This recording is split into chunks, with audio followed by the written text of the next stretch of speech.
everyone, welcome back to my channel. So for today's video, no one will ever believe me. I had this idea first, right? About December, I think around December, I remembered Shane Dawson had that book, I Hate Myself Here, and I thought, oh, I'll get a copy of that and then that'll be a nice little video to do sometime. And then I put it off and then other people, looking at you Rachel Oates, did it first.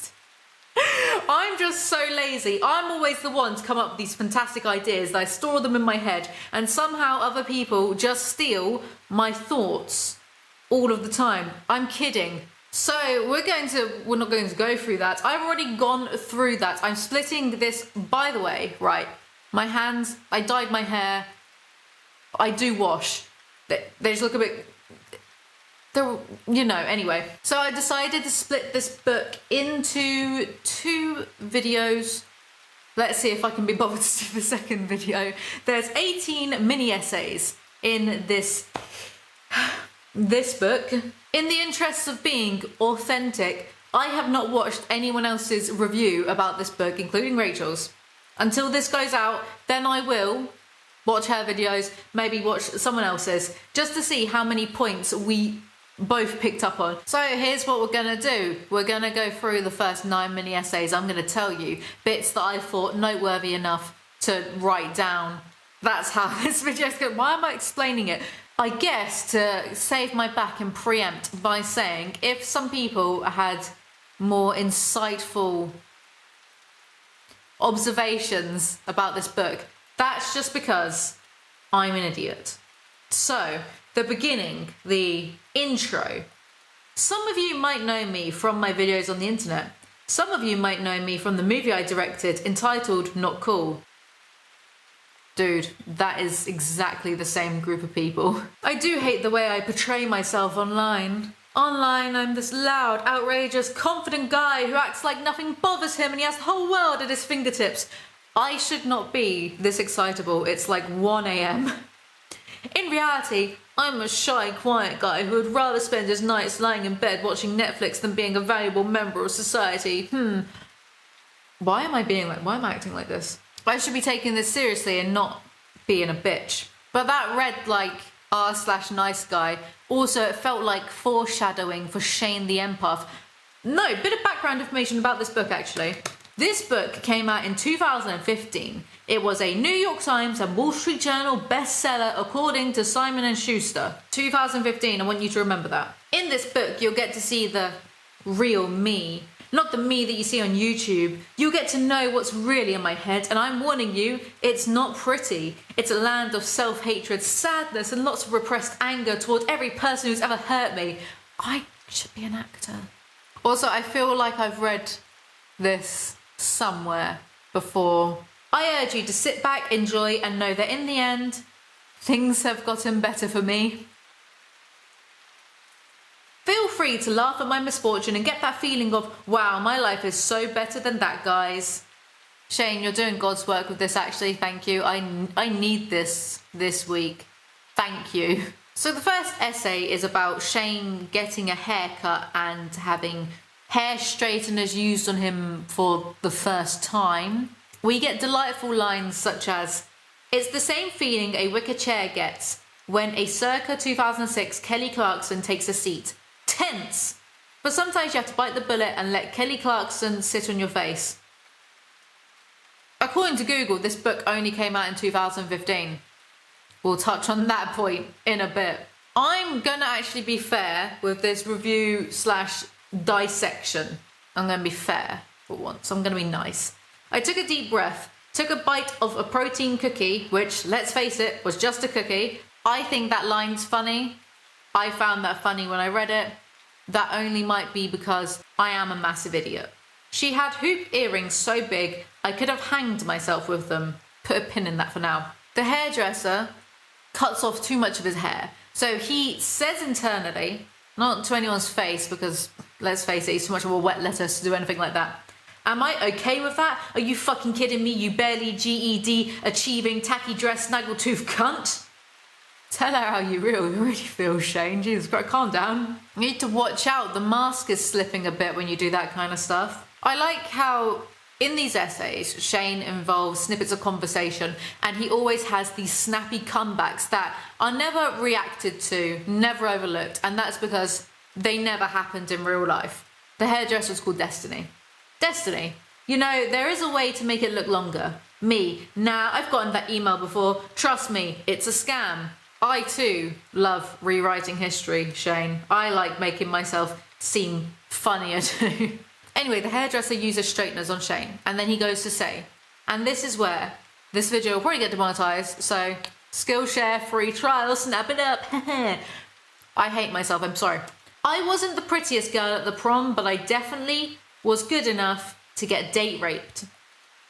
I can't believe, and the reason I've said 2015 about 3 times so far, is I can't believe that this was from as recent as 2015. Because this, to me, and a lot of the humour in this book, feels way, like, too edgy for 2015 was only, 5-6 years ago. Yeah, sure, people were edgier, Filthy Frank was still around, etc, etc.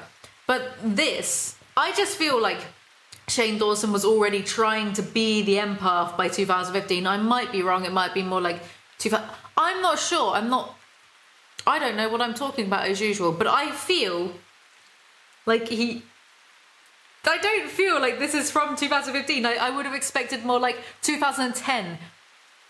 Is that the MySpace era? How old am I? When did I have MySpace? It feels like it was from 2010, like stuff like that.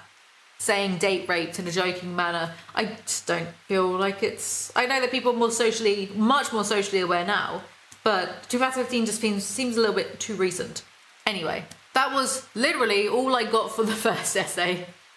So we're doing well. The second essay starts with the tease of a better story that we are never ever going to be able to read, unfortunately. My school wasn't known for anything besides having a principal who died while eating a hot dog.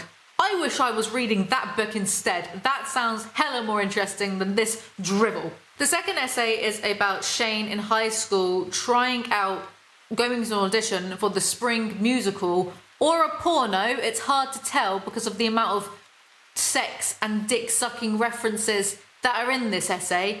It's very weird. It's really over-sexualized considering there'd be, 16? I don't know how American ages in high school works, but basically, there's just so many references to dick sucking, it's hard to tell if spring musical is just a euphemism for something else. He talks about his friend Tara, who is a free spirit with dick sucking lips, and then they have the following conversation.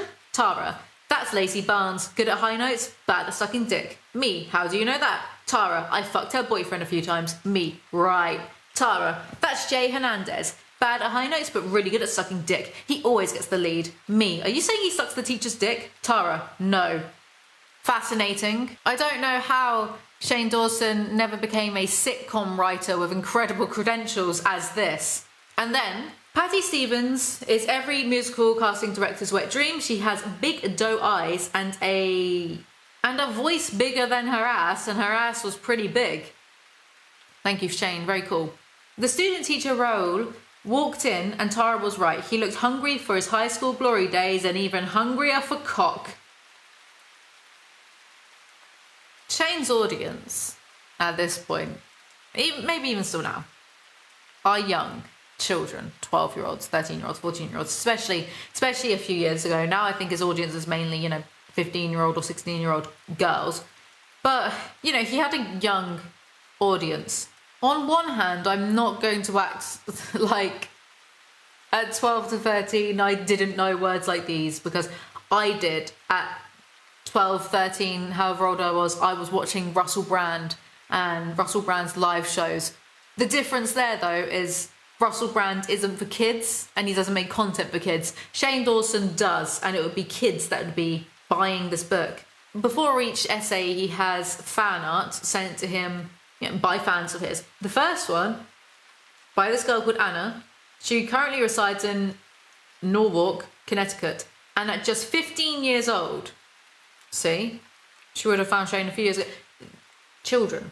And I'm not jumping the gun preemptively. His entire book is like this. Anyway, let's get on with it. So Tara gets the second lead in the play, and Shane gets the part of a tourist whose singular line is, Who's hungry? And then there's this amazing revelation. I had no idea that nerds got laid so much. I heard at least 3 different stories about braces getting caught on pubes and 2 different stories about having sex with a protractor. It was truly enlightening.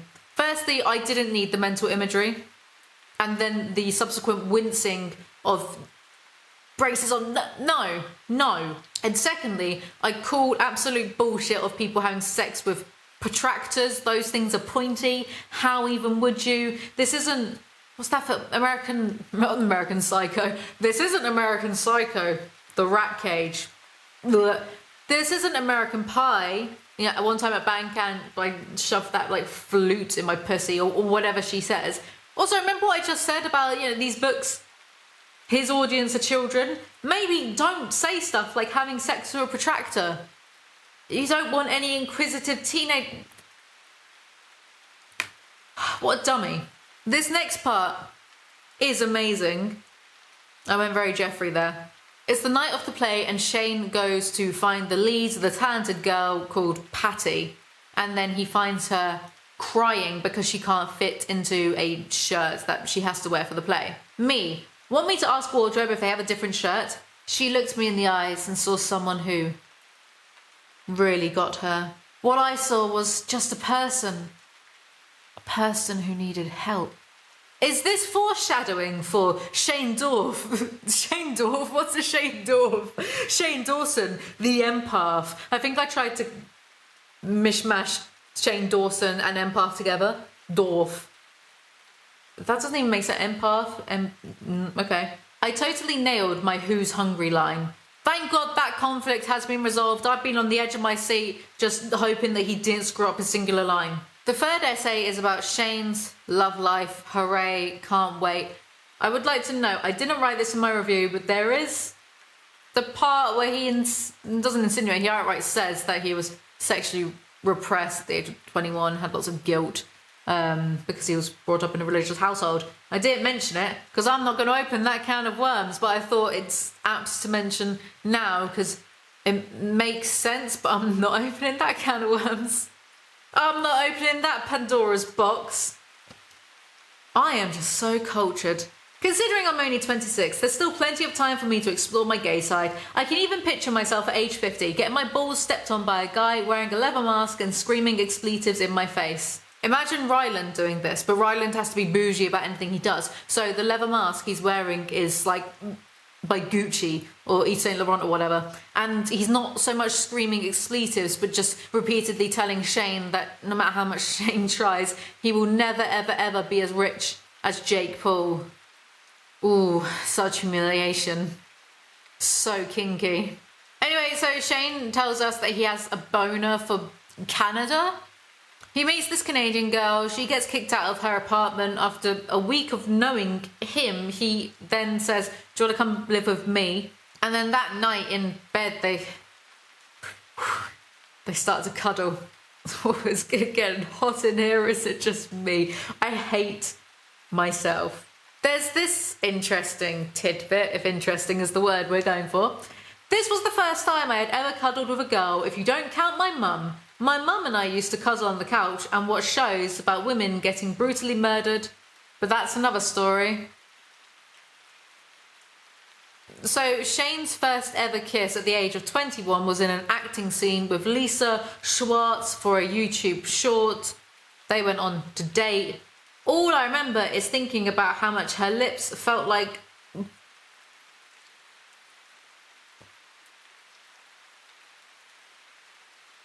I'm just not going to say that word, then none of you can make fun of me. With mayonnaise smeared on it, and that was a good thing. I'm sure that Lisa is thrilled to be likened to deli meats and oily eggs. It's every girl's dream. Shane and the Canadian girl kiss. It's awkward, it's awful. I don't want to read it out, so I'm not going to. Somehow, after that, they end up dating for a year until they break up because they're more like friends who kiss or something like that. Whatever. They break up and then the next day he goes on a date with Lisa. We stayed up till 4 a.m. It was one of the most magical nights I'd ever had. It was even more magical than the night I watched Titanic 3 times in a row while cuddling with my mum. Look, Shane, we've probably got off. I need to finish that sentence because that's weird. We probably got off to like a bad start with each other. If you've ever seen these videos, which jury's out there. Person to person right now, are you okay? Why do you keep saying this stuff? Is everything all right? He kisses Lisa after their hangout and ends the essay with this paragraph. And to this day, we are still kissing each other with the same amount of passion. It's been more than 3 years and I still feel like there's more to unwrap. Every day I get a glimpse of what's inside. I hope it never ends. Bit awkward really now, innit? Sure, Ryland loves that. Fourth essay, he's complaining about high school again. You know how in my videos I often say that Shane has never outgrown the high school mentality? This is proving my point. It's irrefutable evidence right here that I'm right about everything all of the time. He says that he's so invisible that teachers don't see him. Our teacher wanted us to pick groups and form our own societies. After my teacher asked if I was the janitor and I told her I was 14, this actually made me laugh, not a massive one. Maybe not laugh, it was more of like a hard exhale through the nose. But I'm going to count it just to be fair to Shane. 2 laughs already, and I'm only 43 pages into this book. I am literally having the time of my fucking life right now. Thank you very much, Shane Dawson. Very cool. He gets put in a group with some surfer dudes and he has absolutely nothing in common with them. So when he goes home later that day, he MySpace stalks them to try to find a way to connect with them, see what they're into, see what he can make a conversation about. And this made me feel really sad, just imagining Shane by himself after school, trying to find a way to connect with these surfer dudes. That makes me feel a bit sad. Book, what are you doing to me? Don't make me sympathise for Shane Dawson. I am quite emotional this week anyway, so let's just blame it on that. This video is a roller coaster. The surfer kids are mean to Shane about him being obese, and then he cries, and I feel bad for him, and then he ruins it by saying, I ran to the bathroom and locked myself in the stall. I cried for a good 10 minutes and then took a shit. There's nothing more depressing than crying while you're smelling your own shit. Thank you, Shane. That's really nice. The book is just full of him talking about his own shit. But let's put a pin in that and come to that incredible plot point later on. Shane decides to get revenge on these other teenage boys by pretending to be a girl on AIM to ruin their lives. He signs up for AIM and uses the name Carol because Carol kind of sounds like the name of an old drunk, but I always thought there was something sexy about it. Maybe because the homeless lady outside of Ralph's was named Carol. Anyway, my next step was to find a picture, so I went to Google Images and typed in high school girl horse slut. Jesus Christ, you can really tell he's 14 here and hasn't mentally aged at all. This is how he fills out Carol's profile. Favourite movie? Fucking. Favourite book? How to do fucking. Favourite song? Sing While You Fuck Me. Favourite animal? I fucked a dog once. Favourite quote? I fucked a dog once. Carol, what the fuck am I reading? Shane, are you okay? It's okay to not be okay. Just, you know, do what the rest of us do and seek help. He messages one of the guys on AIM and it's just awful. I like nipple rings, that's the guy's name apparently. Kay, she's not here, as in the mum. My little sister is, but she's in the other room watching TV. Carol, sounds hot. What? My plan was to get the most unflattering picture of this kid's dick and print out hundreds of them and post them around the school the next day. It was a genius plan, except for the fact that I would get expelled for doing that and possibly go to prison for child porn, but I didn't think that far ahead. Shane, why did you write any of this down in a book? The level of confidence to think that writing this kind of stuff down would never ever backfire. Shane, as Carol, says that he will send the boy a picture of his vagina. Carol is where? Yeah, that's her own name. Yep, all 8 inches of it. I had never seen a vagina, so I assumed length was a part of it. I was incorrect.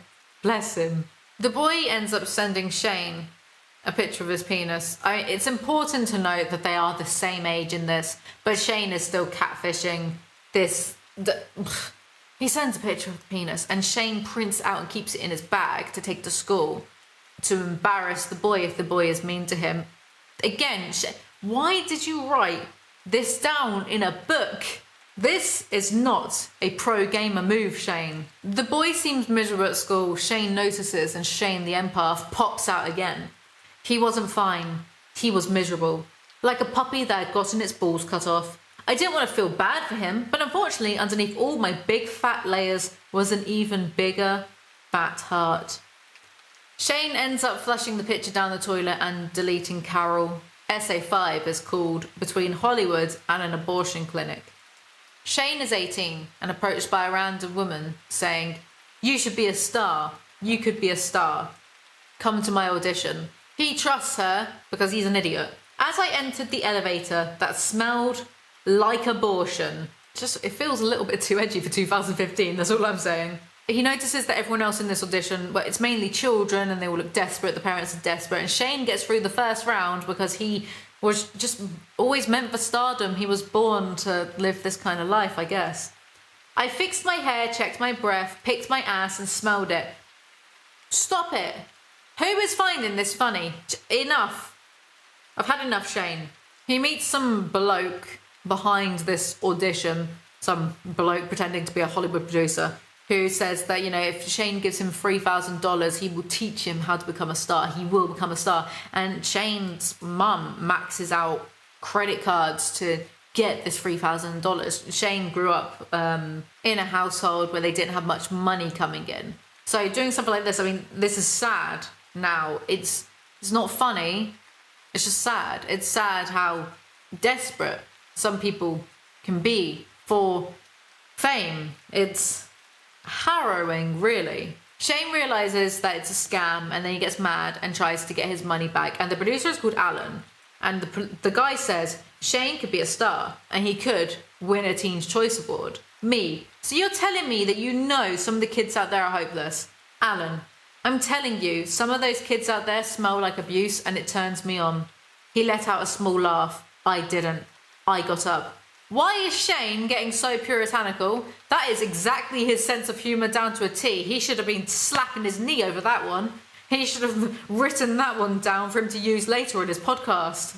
Essay number 6 is called Denny's and Death. This essay starts off promising.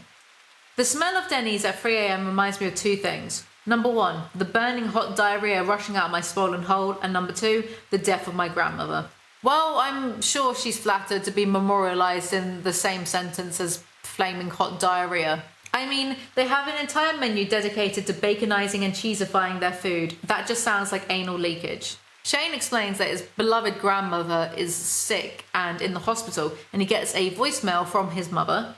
I'll never forget that voicemail. It hit me in the gut like a baconised, cheesified quadruple burger. Set up and payoff. Set up and payoff. Shane Dawson can officially construct jokes better than Kevin James and Adam Sandler. I know, I never thought I'd see the day either. An actual compliment. Well done. Well done, Shane. My brother and I had a very special bond with my grandma. Most of the happy memories I have from childhood involve her. She had a shitty attitude and hated everything. She watched trashy TV shows and yelled at the screen. She was a night eater and left the bathroom open while she did her butt business. She was my soulmate. I actually really liked this paragraph, sans the butt business line. I like that whole, she was great, she had a shitty attitude, she hated everything. It reminds me of me.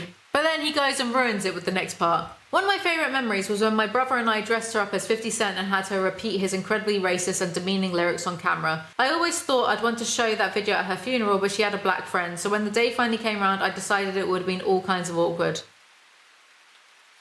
Shane goes to Denny's and eats something called a spice to meet ya, and then he gets a phone call saying that his grandma has gotten better. 2 miracles happened that night, the first being my grandma's resurrection, and the second that my ass didn't bleed from all the beige food I shoved down my face hole. This is the entirety of Shane Dawson's humour. Right here, this is how to do it. Think of as many different ways as possible as you can describe shitting violently from your asshole. The doctor gives Shane some bad news, and this is weird, because I was discussing kind of this exact thing in therapy earlier when I was writing this script, so there's that. Doctor, Shane, sometimes when a person is dying, there is a period of time where they become conscious so they can give their families closure. It's a phenomenon and we can't really explain it. The rest of the essay is about Shane's grandmother passing. It's poignant. It's nice. He handles it well. It's one of the stronger parts of anything I've read. I've read the first half of this book. So it's definitely one of the stronger moments. It's nice. It's sweet. But let's not talk about it though anymore, because I don't want to talk about death. Now or ever. Number 7 is called My Birthday Suit. Shane is talking about his body after losing 150 pounds. My body looked like that painting with all of those melting clocks. Shane is actually quite good at giving you very vivid imagery, I will give him that. He's trying to sculpt all of his loose skin after losing all that weight, and for some reason he thinks of his mum's swimwear. I have so many memories of my mother's swimsuit. Even as a young kid, I remember wondering, is my mum a whore? The suit was tight, black, and had an open back. It even had a little keyhole in the front to show off that belly button but still hide the C-section scar. It was tasteful yet sensual. One time I even found a suggestive picture of her wearing it in a box labelled divorce stuff in the hallway closet. Dude, that is your mum that you were calling a whore for wearing a swimming costume. Get help. He puts the one piece on underneath his clothes to go to a theme park with his friends to celebrate his birthday. He's wearing the one piece because he's finding that helps with his loose skin. But there's metal detectors at this theme park, and the swimsuit has a metal clasp on the back. This is a disaster surely waiting to happen. I'm on the edge of my seat. The suspense is terrible. I hope it'll last. He sets off an alarm and gets frisked. The security guard notices that he's wearing a woman's swimsuit and goes and gets his boss to make sure that that's okay for some reason. So she grabbed my shirt and ripped it up. Gasp, shock, confused noises. All of these things coming out of my friends' mouths. Then the boss's laughter. Oh my god, you're wearing a woman's swimsuit? You a kinky motherfucker, ain't you? This is massively unprofessional, but okay. Oh. Yeah, this book kind of is making me sympathise a little bit with Shane Dawson, and that is not okay. The empathetic manipulator strikes again. Anyway, he worries that his friends are going to be like, why the hell are you wearing a woman's swimsuit? But they don't ask because they don't care, because they're his friends, and that's nice. The end. Essay number 8, entitled Internet Famous. It was 9 o'clock on a Saturday night, and I was dining at an incredibly fancy restaurant, eating incredibly fancy food with my incredibly sophisticated friends. Okay, I'm lying. We were eating. Why would you lie to me, Shane? How could you? I thought this relationship was built on trust. That was the foundation of this burgeoning friendship. Now you've ruined it all. We were eating shitty, cheap Mexican food with what was probably dog meat in the taco filling, and talking about all the times we had carted. For those of you who don't know, carted is a term used to describe the classy act of simultaneously coming and farting. One thing that you can say about this book is that it definitely was not ghostwritten. This is all clearly Shane Dawson. Whether that's a good or bad thing remains to be seen, but it is authentically him, at least. Looking at you, Zoella. As I was mid-story about one incident during which my dog licked my butthole while I was masturbating and I didn't push him away, come on, we've all been there. You will look me in the eyes and tell me that Shane Dawson is not the type of person to wank onto a cat after hearing me just say his line. Look me in the eyes and tell me that straight to my face. You think it's something that no, of course he wouldn't do. I dare you. So it goes from being at this restaurant to talking about this time that he went to the doctors to get a physical examination, and he's gross. This is gross. So the assistant recognises him at this doctor's, even though he only has 5,000 subs at the time. So I'm just not sure if that's entirely true.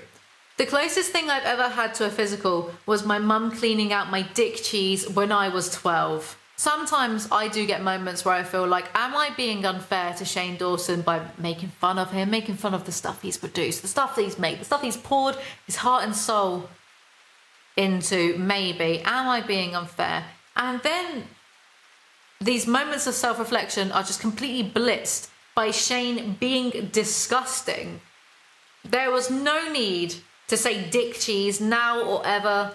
I hate it. Shame on all of you for finding them funny in the first place. Not you, my audience, you have better taste. The rest of them, no.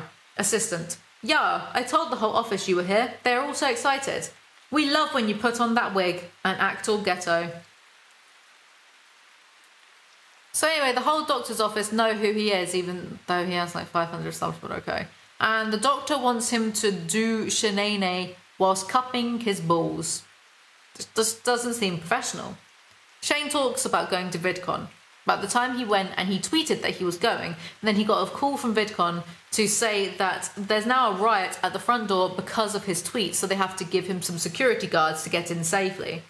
3 security guards. I'm a YouTuber, not Obama. I make dumb videos on the internet and teach kids about sex. Bro, I'm gonna stop you right there. When did you ever teach kids about sex? Excuse me, why are you rewriting yourself as if your content is educational when you've always been a gross out act for entertainment? Apparently entertain some people. What are you talking about? You don't teach kids about anything. Some of them were holding signs with my name on them, and others were wearing shirts with my face on them. Seeing my face plastered on a bunch of underage girls' chests was definitely not something I ever thought would happen. Shane, you know you don't have to say these types of things out loud yet, much less have them written in a book that's going to last forever. Anyway, Shane finishes recounting that tale and we're back in the restaurant where suddenly he needs a shit. I think you need to go to the doctors. You talk about almost shitting yourself way too much for it to be healthy. I'm just saying. I'm just looking out for you. He meets a family of fans at the restaurant. He takes a picture with them and he really needs a shit. Can't emphasize this point enough. Then the bathroom door opened, so I politely told them goodbye. But to them, goodbye meant let's go in the bathroom, watch him poop. They all crowded into the small bathroom with me and started asking for advice on how to get popular on Instagram and if I'm friends with PewDiePie. This is not okay. This is a parasocial relationship in action. Famous people are still people and need to shit like the rest of us. Always remember that. So the 12-year-old in the family dabs on Shane, even though she's a fan, and says that she thought he'd be hotter and he's actually kind of ugly in person, which is not very nice, is it? But then he goes home and he cries about it for hours, even though at this point in time he is famous person Shane Dawson. So why would you listen to a 12-year-old? Yes, kids can be awful and say awful things sometimes, but Shane Dawson, you're an adult. Get therapy. Essay number 9. How to survive a horror movie. When I was a kid, I would run around my house with a knife and pretend to murder my family. Off to another fantastic start in this essay. Shane is actually quite good at drawing you in on the first line. The stakes are already quite high. Is this a compliment? I don't even know anymore. He rambles on about how much he loves horror films like Scream. Every time my friends would come over, I would force them to play the Scream game. Basically, it was me chasing them with a knife and them having to defend themselves with whatever household items were around. The only rules were that we couldn't actually hurt each other, and whoever was the killer couldn't take off the mask, because if you took off the mask and it was just a kid running around trying to stab his friends, and even we knew that was too creepy. Yeah, it's normal for kids to play weird games and do weird things. But running around with knives, where's your mother? That's just dangerous. He pontificates that the reason he thinks that he enjoys watching people getting murdered in films is because it's all about control for him. Somehow, the audience member who had no control in the story, the outcome, the production of the film, make it make sense. And then he says, another attempt at control was to hold in my poop. I would hold it in for days, so much so that when I burped, people would ask, who farted? I've had enough at this point. This is the last essay we are doing for this video. I'd had enough. And that's just not true. If you're holding in your shit for several days at a time, you would get ill. So he goes on to say that his friend Michael Gallagher is directing a horror movie called Smiley and he wants Shane to be in it. I could already picture myself covered in blood, screaming for my life. I could also picture how many memes of me getting killed were going to be made by my haters. I was pumped.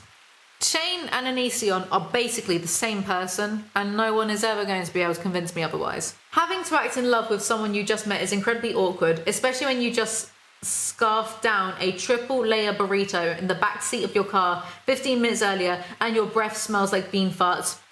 I've had enough. I hate this. Everything was going great up until the last day of the shoot. I should have known it was going to be rough, considering I'd had like 5 rape dreams in a row the night before and I usually only have 2. Shane, please get therapy. Also, I can't believe I have to say this on behalf, but I think he probably means that he was the victim of the bad dream rather than him being the... Why would you write these things in a book? So some actor for the film takes Shane's trailer and Shane gets a bit petty and gloats internally that this actor only has 1,000 followers on Twitter, whereas Shane has 1 million. Shane has a kissing scene with an actress. He's playing the killer. in this. He overhears another actress warning this actress to not feel pressured into doing anything that she doesn't like when it comes to kissing scenes, because this actress has had bad experiences before. And Shane somehow gets annoyed with that actress. He gets annoyed that she assumed that he's just some kind of pervert. But then he says this in the next breath. I felt like I was about to make out with a girl while her overprotective mum watched. It was incredibly creepy, and because of my mummy issues, slightly a turn on. What was that about not being a creep again? Anyway, the kiss is bad, so they keep trying until the crazy actress, that's what Shane says, not what I say, grabs the other actress who's doing the kissing scenes and drags her off set. And now I feel like I need to watch this film to see how bad this kissing scene is. Review of Smiley coming soon, probably.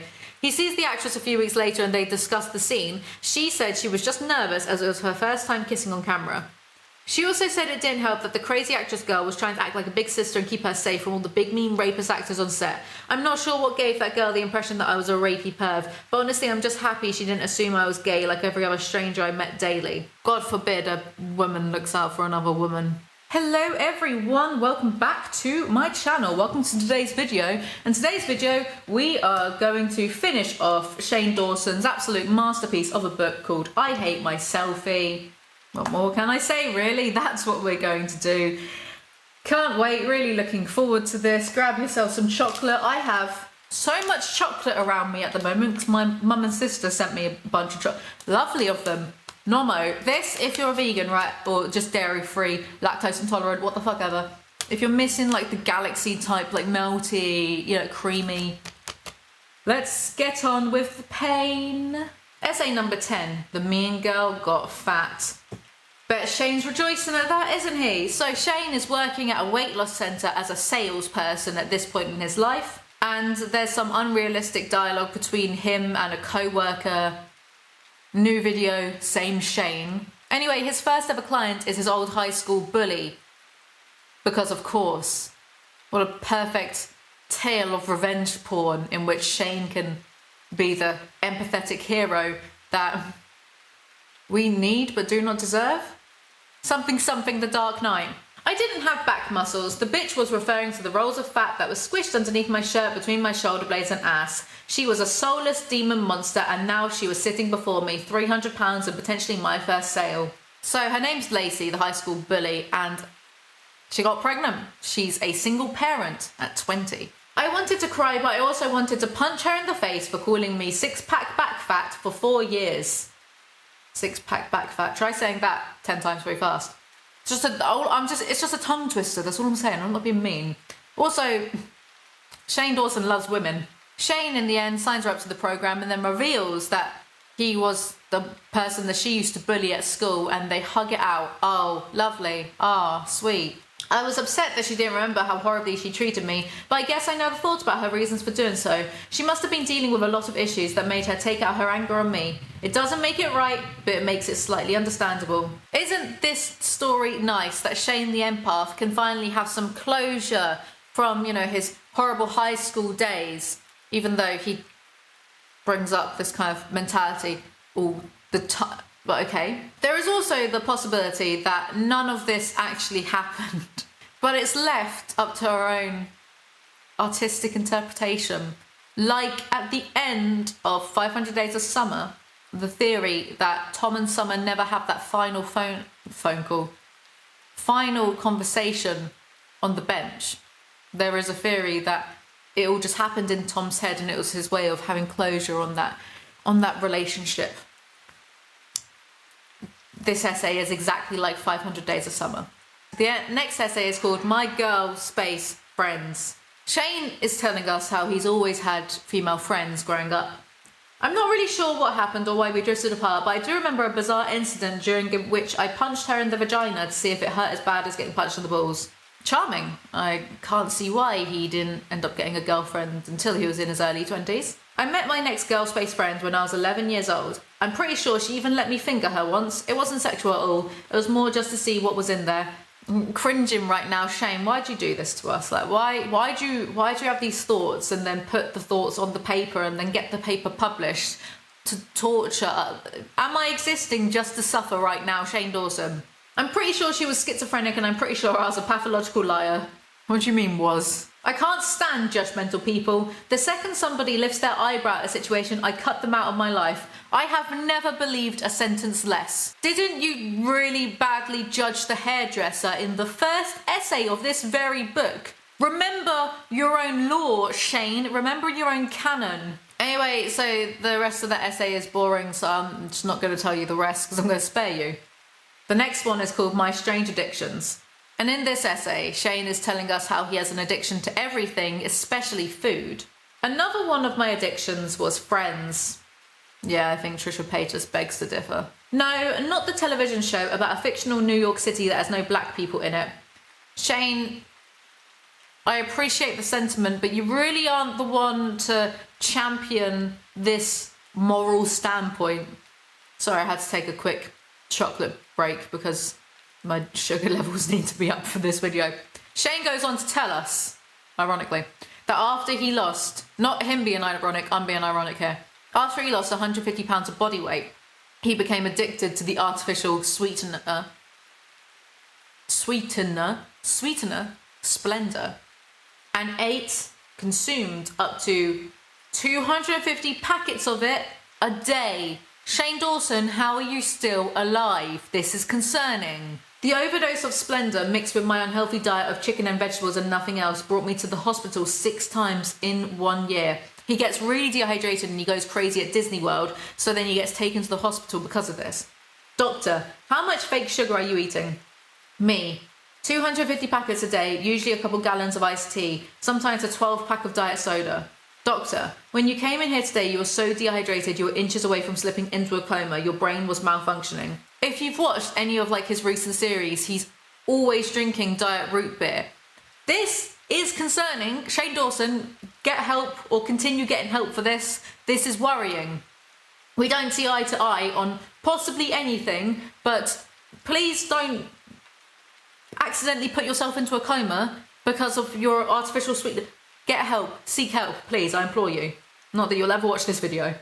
This is a huge reason why I don't drink or do any kind of drugs. I can't imagine what my life would be like if I tried cocaine. I'm sure my house would be super clean. Is that what everyone else does on coke? Because all I used to do on coke was more coke.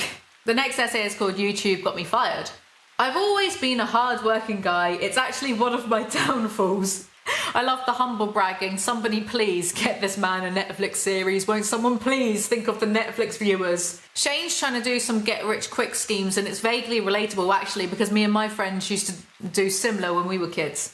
I was going to be a success and I was going to do it the American way. Make a bunch of shitty products and force my neighbours to buy them because they felt bad for me. One was a frozen ice cream pop that was made from fat-free yogurt. I said that like an American then. Fat-free yogurt and peanut butter. It literally ripped off my taste buds and made my tongue bleed for 2 hours. Once, me and my friend, we'd watched Willy Wonka and the Chocolate Factory one too many times and we became inspired to become chocolatiers at the tender age of 8 years old. And our brilliant plan included just melting down pre-existing bars of Cadbury dairy milk into little chocolate molds and trying to sell them.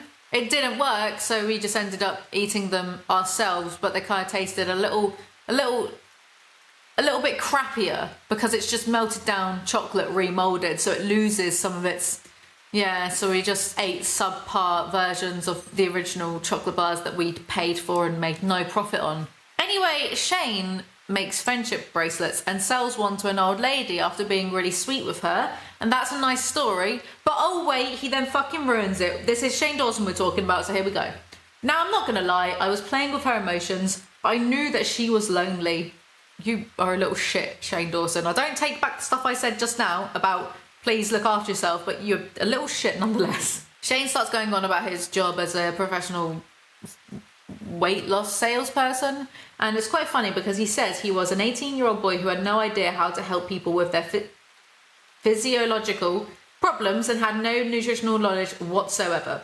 And yet he was in charge of dictating to people something quite personalised, losing weight, and yet he was 18 and had no knowledge. He says he was given 5 days of nutritional training and then that's it. Why is everything so half-assed all of the time throughout the world? Why?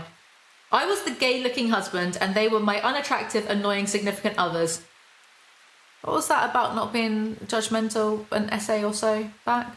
It's kind of like no one bothers to proofread YouTuber books ever. It's like a YouTuber can just shit on some pages and be like, smear it around for a bit and then go, yeah, that'll do, fuck it, sell it to Barnes & Noble, we'll make £1 million in profit. Anyway, Shane realises that his job is a facade and it makes money out of vulnerable people, yet he becomes their most successful salesperson in the entire county or country. I don't know how America works. I'd have bigwigs come up to me at conventions and ask, how do you do it? How do you sell so much? And my response was simple. I care. Written without a whit of irony, I assume. I can't keep making sarcastic remarks, Shane, about you being so empathetic because my audience will tire of it. God knows I'm already tired of it. And yeah, you make it so easy. I masturbated at work. A lot. I'm not going to give anyone context here. I'm just going to say that line to fill the void in the room. Anyway, Shane gets fired for vlogging at work one time, but they also fire all of the employees who featured in the vlog. I know this was back in 2009, but this feels a little bit overboard to me. Interesting. The next essay is called Astral Projection. And the title of this sounded promising, but I say in my script, I'm sure the content won't live up to it. Shane's grandmother had her fridge within arms-grabbing distance, and I'm pretty sure she peed into a big gulp cup. Why is everyone in Shane's family just Shane, but I'm assuming with slightly variations in haircuts? Anyway, Shane has a dream that his deceased grandmother tells him he's destined for greatness because, of course, feels vaguely biblical, doesn't it? Or had a dream, had a premonition that God came down and told me how I was just destined for great things. I would rather read the Bible than this, that's all I'm saying. When I was 13, I started having dreams in which I would float around my neighbourhood and spy on people. Never change, you creep, never change. So he starts talking about astral projection. That's, as the title of this essay suggests, he talks about astral projection. And you know me by now. If you're a watcher of my channel, you know that usually I would be all over this shit. I'd be I'd be lapping it up. But it's Shane, so he's probably just making it all up. So I don't know, I don't care.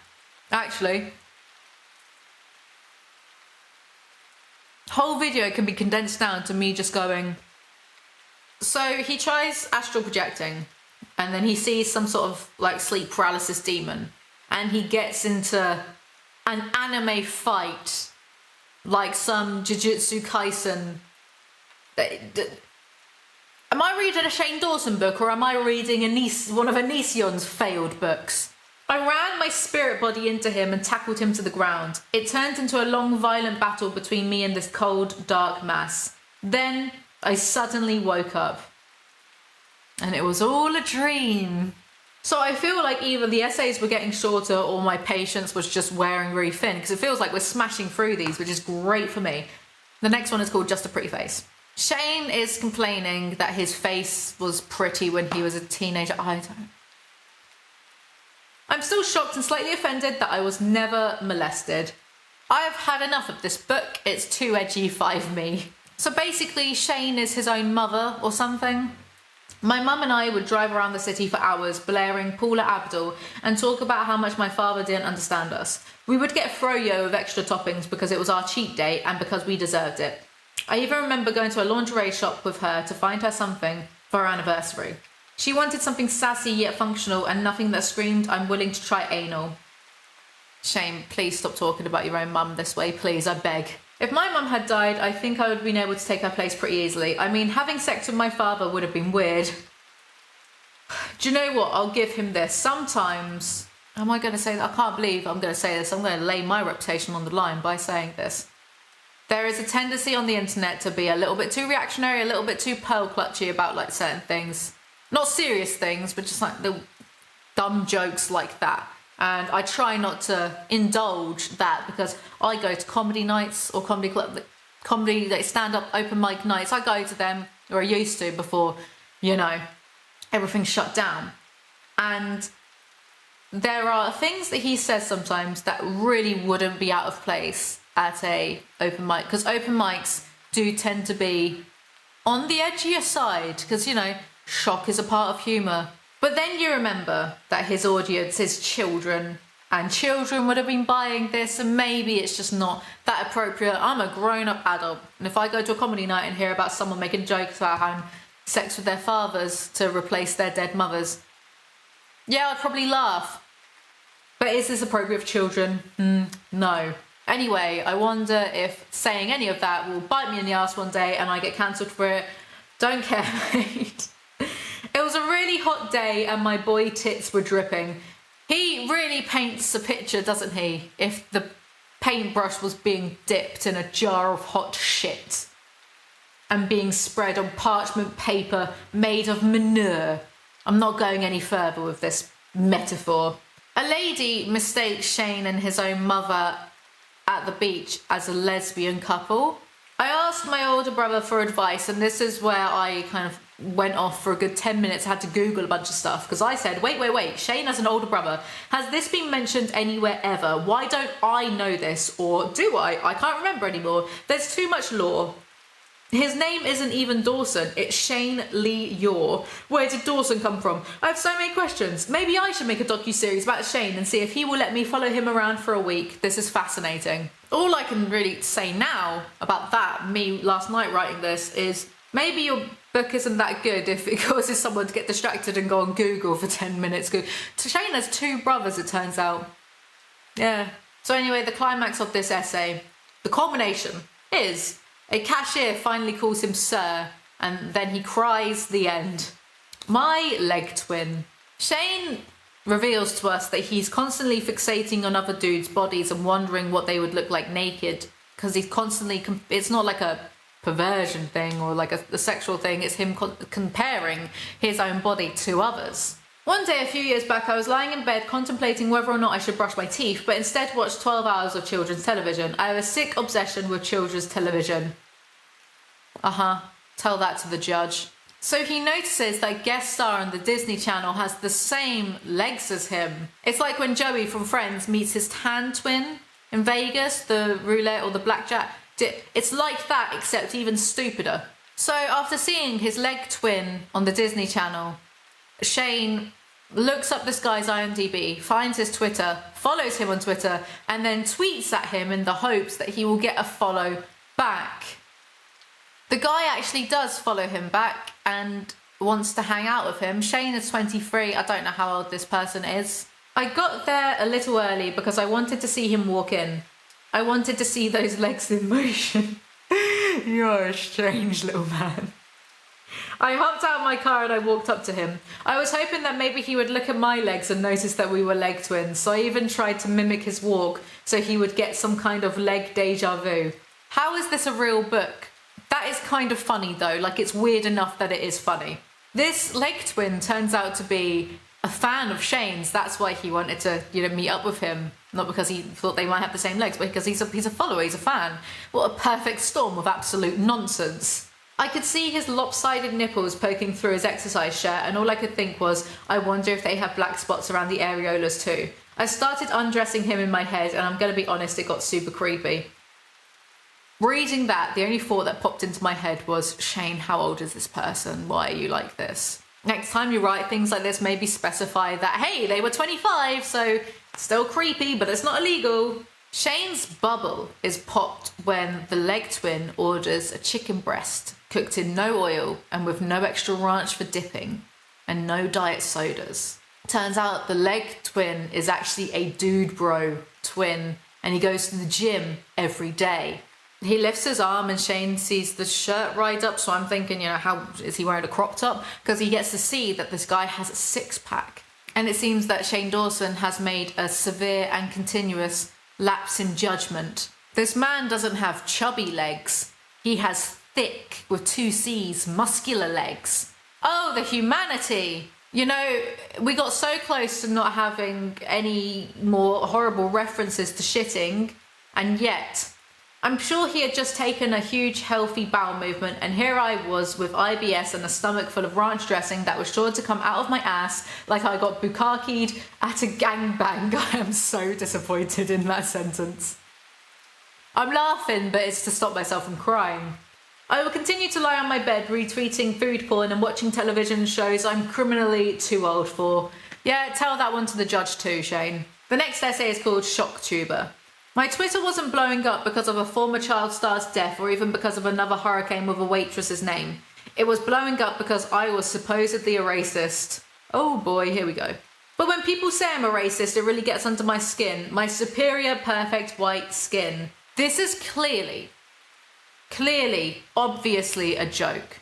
It's meant to be inflammatory. It's meant to, because he's saying, I'm not a racist, and then also saying something that is clearly, racially charged, inflammatory, but as a joke. Like that's, humor is set up in punchline. It's, you think you're going from point A to point B, but really you're going from point A to point C. It's surprise, like that's the basis of a lot of humor, right? So it's clearly a joke. But what a bad joke for future Shane Dawson to have to deal with. It eventually blew over and I went back to waiting for Lindsay Lohan to die. This isn't a good look either. But how was past Shane Dawson to know? Seems that all of Shane Dawson's problems stem from past Shane Dawson making ill judgments. Shane says he can't help being a shock tuber. That's what he's calling it, a shock tuber, shocking people. It's not a phase mum, it's just who he is as a person. And there's a whole conversation that I've written in the script that I'm going to read from, so low-key hate myself a little bit for that, but I'll deal with it. So he did some sort of show at school, and his school was really diverse, and he played a stereotype. It was a sketch full of stereotypes. To an all-white audience it would have been received with crickets and uncomfortable laughter, but to my diverse class it was received with uproarious laughter and a standing ovation. One of the teachers asked him if he thinks the skit is racist, and he's like, how could satire be considered racist? Han said anything demeaning, Han used words that were hurtful. Sure as hell, Han said I was superior to anyone. Luckily, I had a friend stick up for me and risk getting detention doing so. My friend happened to be black. How was what he did racist? Teacher, he was showcasing stereotypes. He was encouraging people to laugh African Americans the way they act. But some of us do act like that. Well, that doesn't make it right. No, it makes it relatable. I know people who act foolish and... not gonna say that word. And those people are ridiculous to me. Shane wasn't making fun of black people, he was making fun of a group of black people who act ridiculous. Yeah, this isn't doing anything like in your favour, Shane, I don't think. Well, I disagree. Well, you're not black. You don't understand what it feels like for white people to walk on eggshells around us. I can understand that sentiment. Scared to say anything that could be misconstrued as racist, making us feel like we should be treated with kid gloves because we can't take the fact that our skin is a different colour and some people don't like us. I like laughing at shit I relate to, and I like that a white person was doing it. It made me feel more part of this society and less like an outcast. I can understand the merits of that, right? I can. But doesn't all of this low-key sound a bit like white saviour syndrome? Oh, thank God, Shane Dawson, the messiah, the absolute paragon at bridging the gap between interracial relations, Shane Dawson. He actually even says in the next line, now I know it sounds like I'm making that conversation up. It's too perfect and too well crafted to be an actual conversation between a high school student and his teacher, but it really happened. Yeah, I kind of don't think it happened either. I've absolutely heard the argument from a diverse range of people, but people saying this to defend Shane Dawson, okay, maybe I'm just cynical. I don't know, I just read a bit too much tee see, I'm a great person, me the empath. The next and final essay is called Prom. And, what I've always wanted to know more of, Shane Dawson's prom experience. Because it's not like he ever makes any references to... Okay. This entire experience might throw you into a suicidal state. No comment. So Shane posits that at every high school there's a crazy tree and that's where the crazy people hang out, and that's, where people like Shane hang out. Okay. Then there was Brandon, who was a loose cannon with slight serial killer tendencies. One time he brought a laser gun to school and gave Pam $5 to let him try it on her. I don't remember exactly how it went down, but I do remember she almost died. Maybe he's onto something with the crazy tree theory then, I don't know. Finally, there was my lesbian friend and future prom date Kelly. Did I mention she was a lesbian? Yeah, we'll get to that later. Kelly had lots of stickers on her backpack that said aliens over people. She was a true freak, which is why we had so much in common, and I'm feeling personally attacked right now. So Kelly invites Shane to prom because her dad will pay for all of it, including their Denny's meal. So I hopped in my never before washed car and headed over to my date's house. I picked up that wrist flower thing on the way there and then accidentally sat on it. To say it was destroyed would be an understatement. I did to that wrist flower thing what God did to the dinosaurs, extinct. Maybe I'm just getting dumber the more I read this, but when I read that for the first time it genuinely made me laugh, so thanks Shane, good one. Maybe I was having bubble guts from all the sheet cake and refried beans I'd had the night before. And he ruins it as Shane giveth and Shane taketh away in a boiling vat of shit. Kelly, his friend, looks beautiful in her dress, so Shane says, "You look amazing. You look like a child prostitute, but happy about it." One of their friends gets her period at the Denny's whilst in the white dress. And prom's in an hour. What's Shane to do? They get to the prom and Shane just stands at a table eating the food. And a drunk teacher comes along and has a realistic conversation with him that I'm going to read from again, apparently. "What are you doing over here? Raising my risk of type 2 diabetes? You don't already have that? I know, I'm an underachiever. You should be out there dancing." "Me? Dance? I'd rather die while masturbating and be found by my mother." That was specific. I think about it a lot. Every time I masturbate, I think, this could be it. Maybe I should leave a note. You do realise I'm your teacher, right? You do realise you're drunk, right? Touché. So, where's your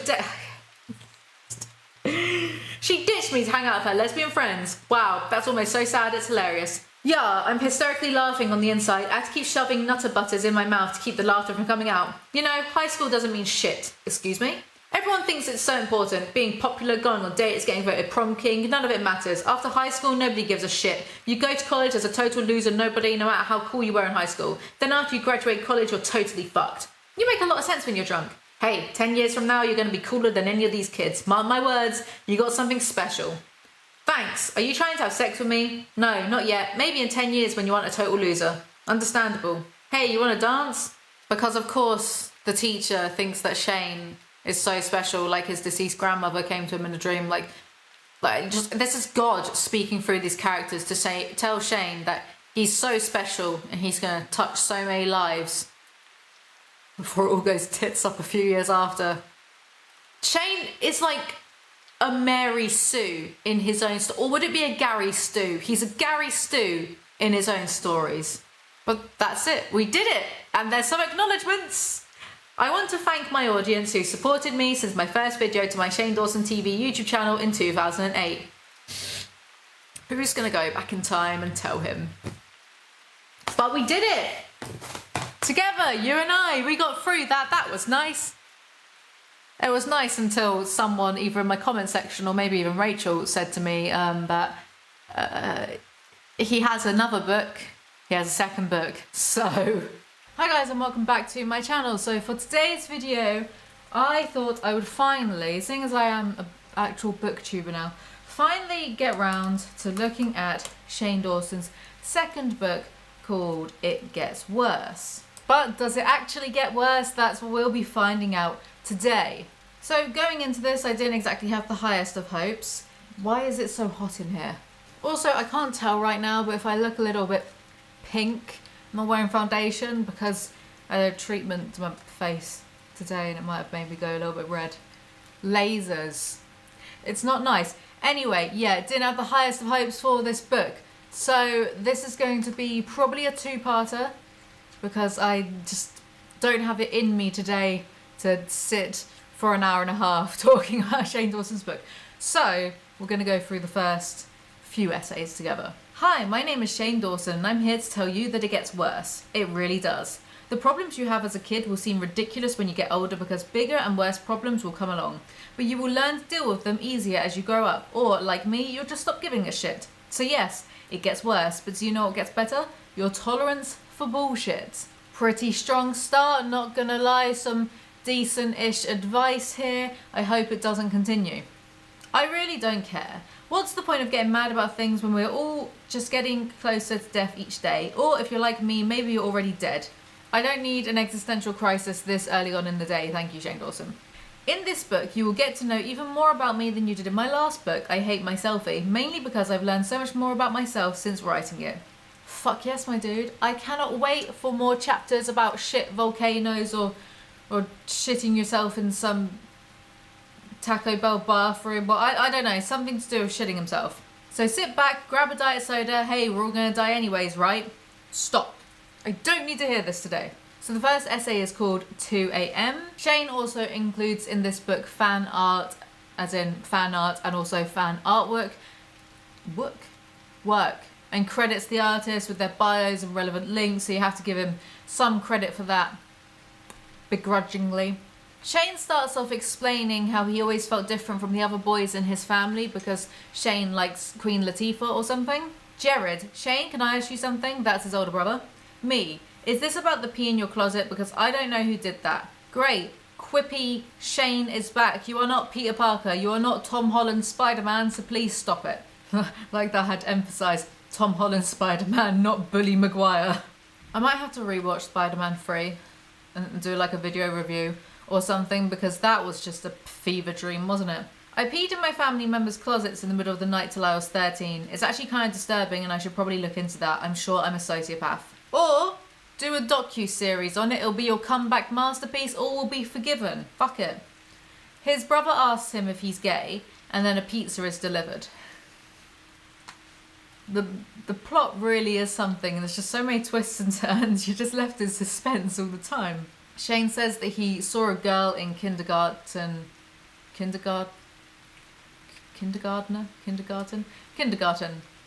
why is it called kindergarten? That's surely not an American word, is it?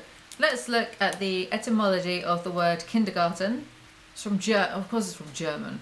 Well, I could have told you that. I thought it might have just come back.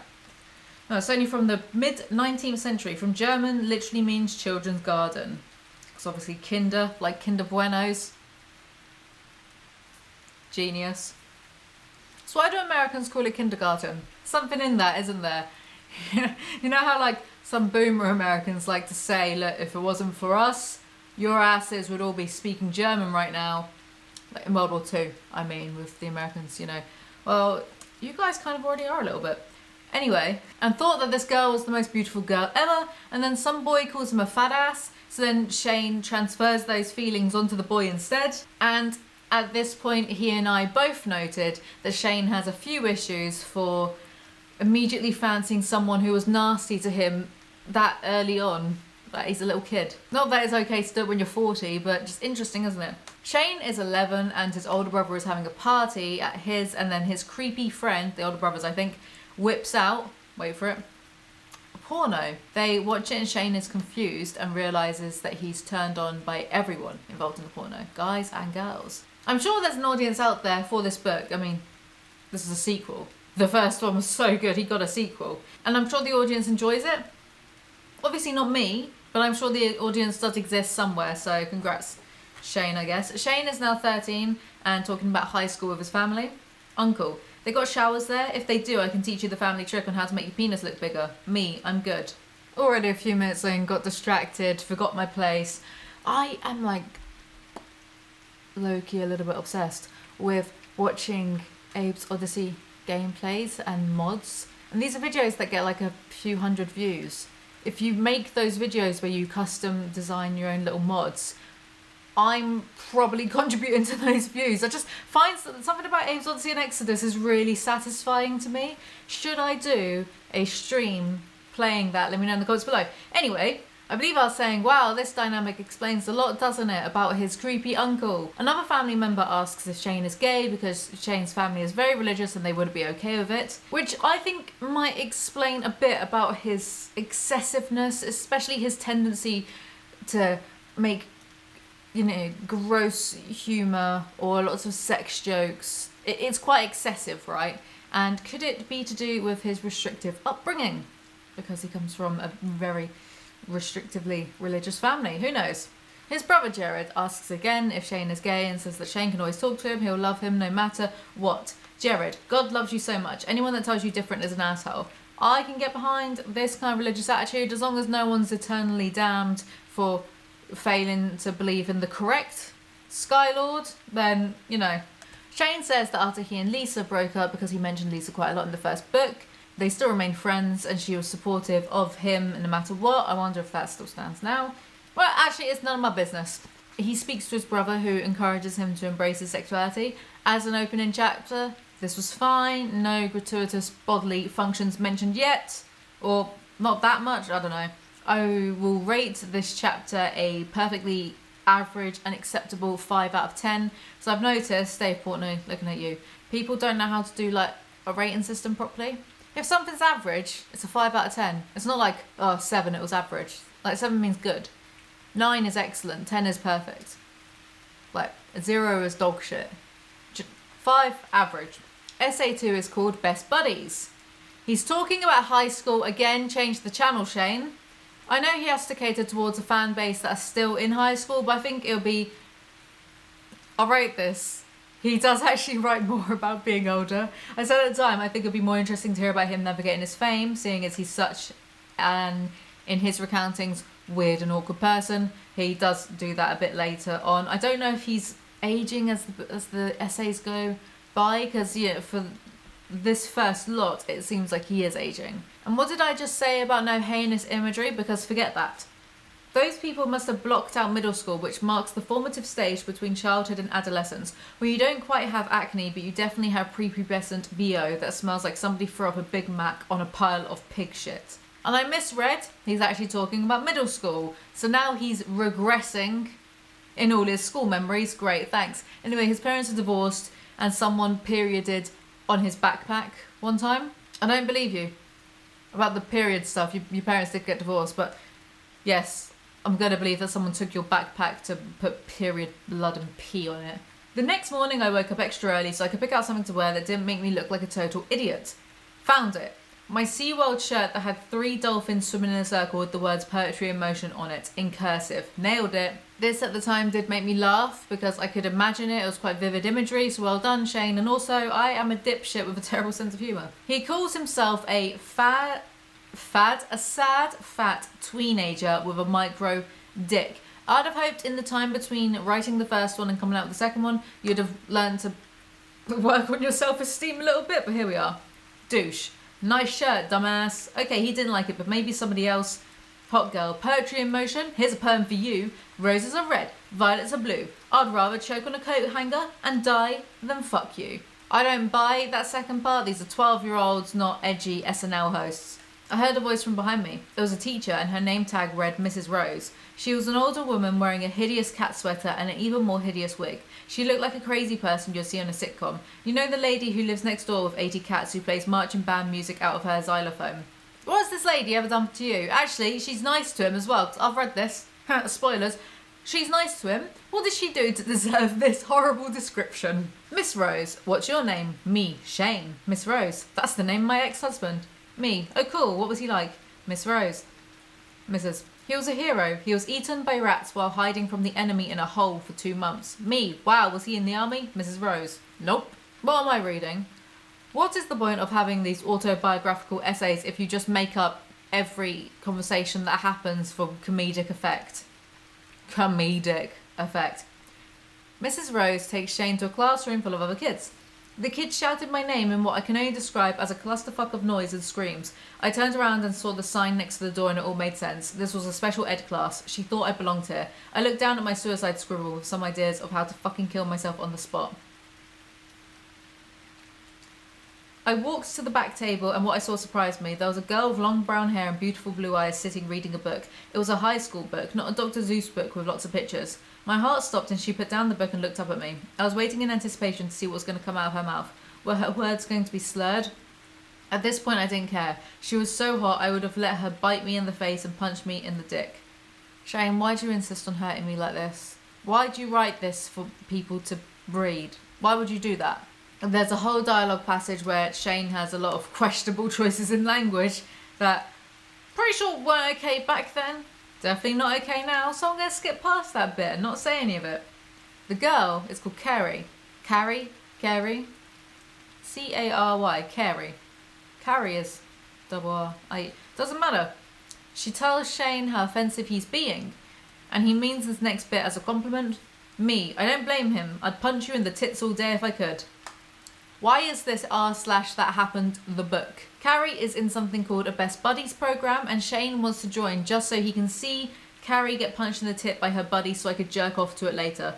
You know there is such a thing as TMI, right mate? You know there is such a thing as editing, not having to say every little thing that you think. However, Shane gets buddied up with Andre, who is 8 foot tall and likes to punch people in the dick, just as a way of communicating sometimes.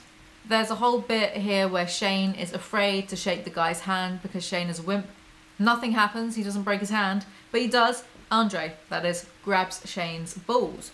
But Shane finds, after being his buddy, that he enjoys Andre's company after a month, and they go to the movies, and Shane decides to ask Carrie to go to the full dance.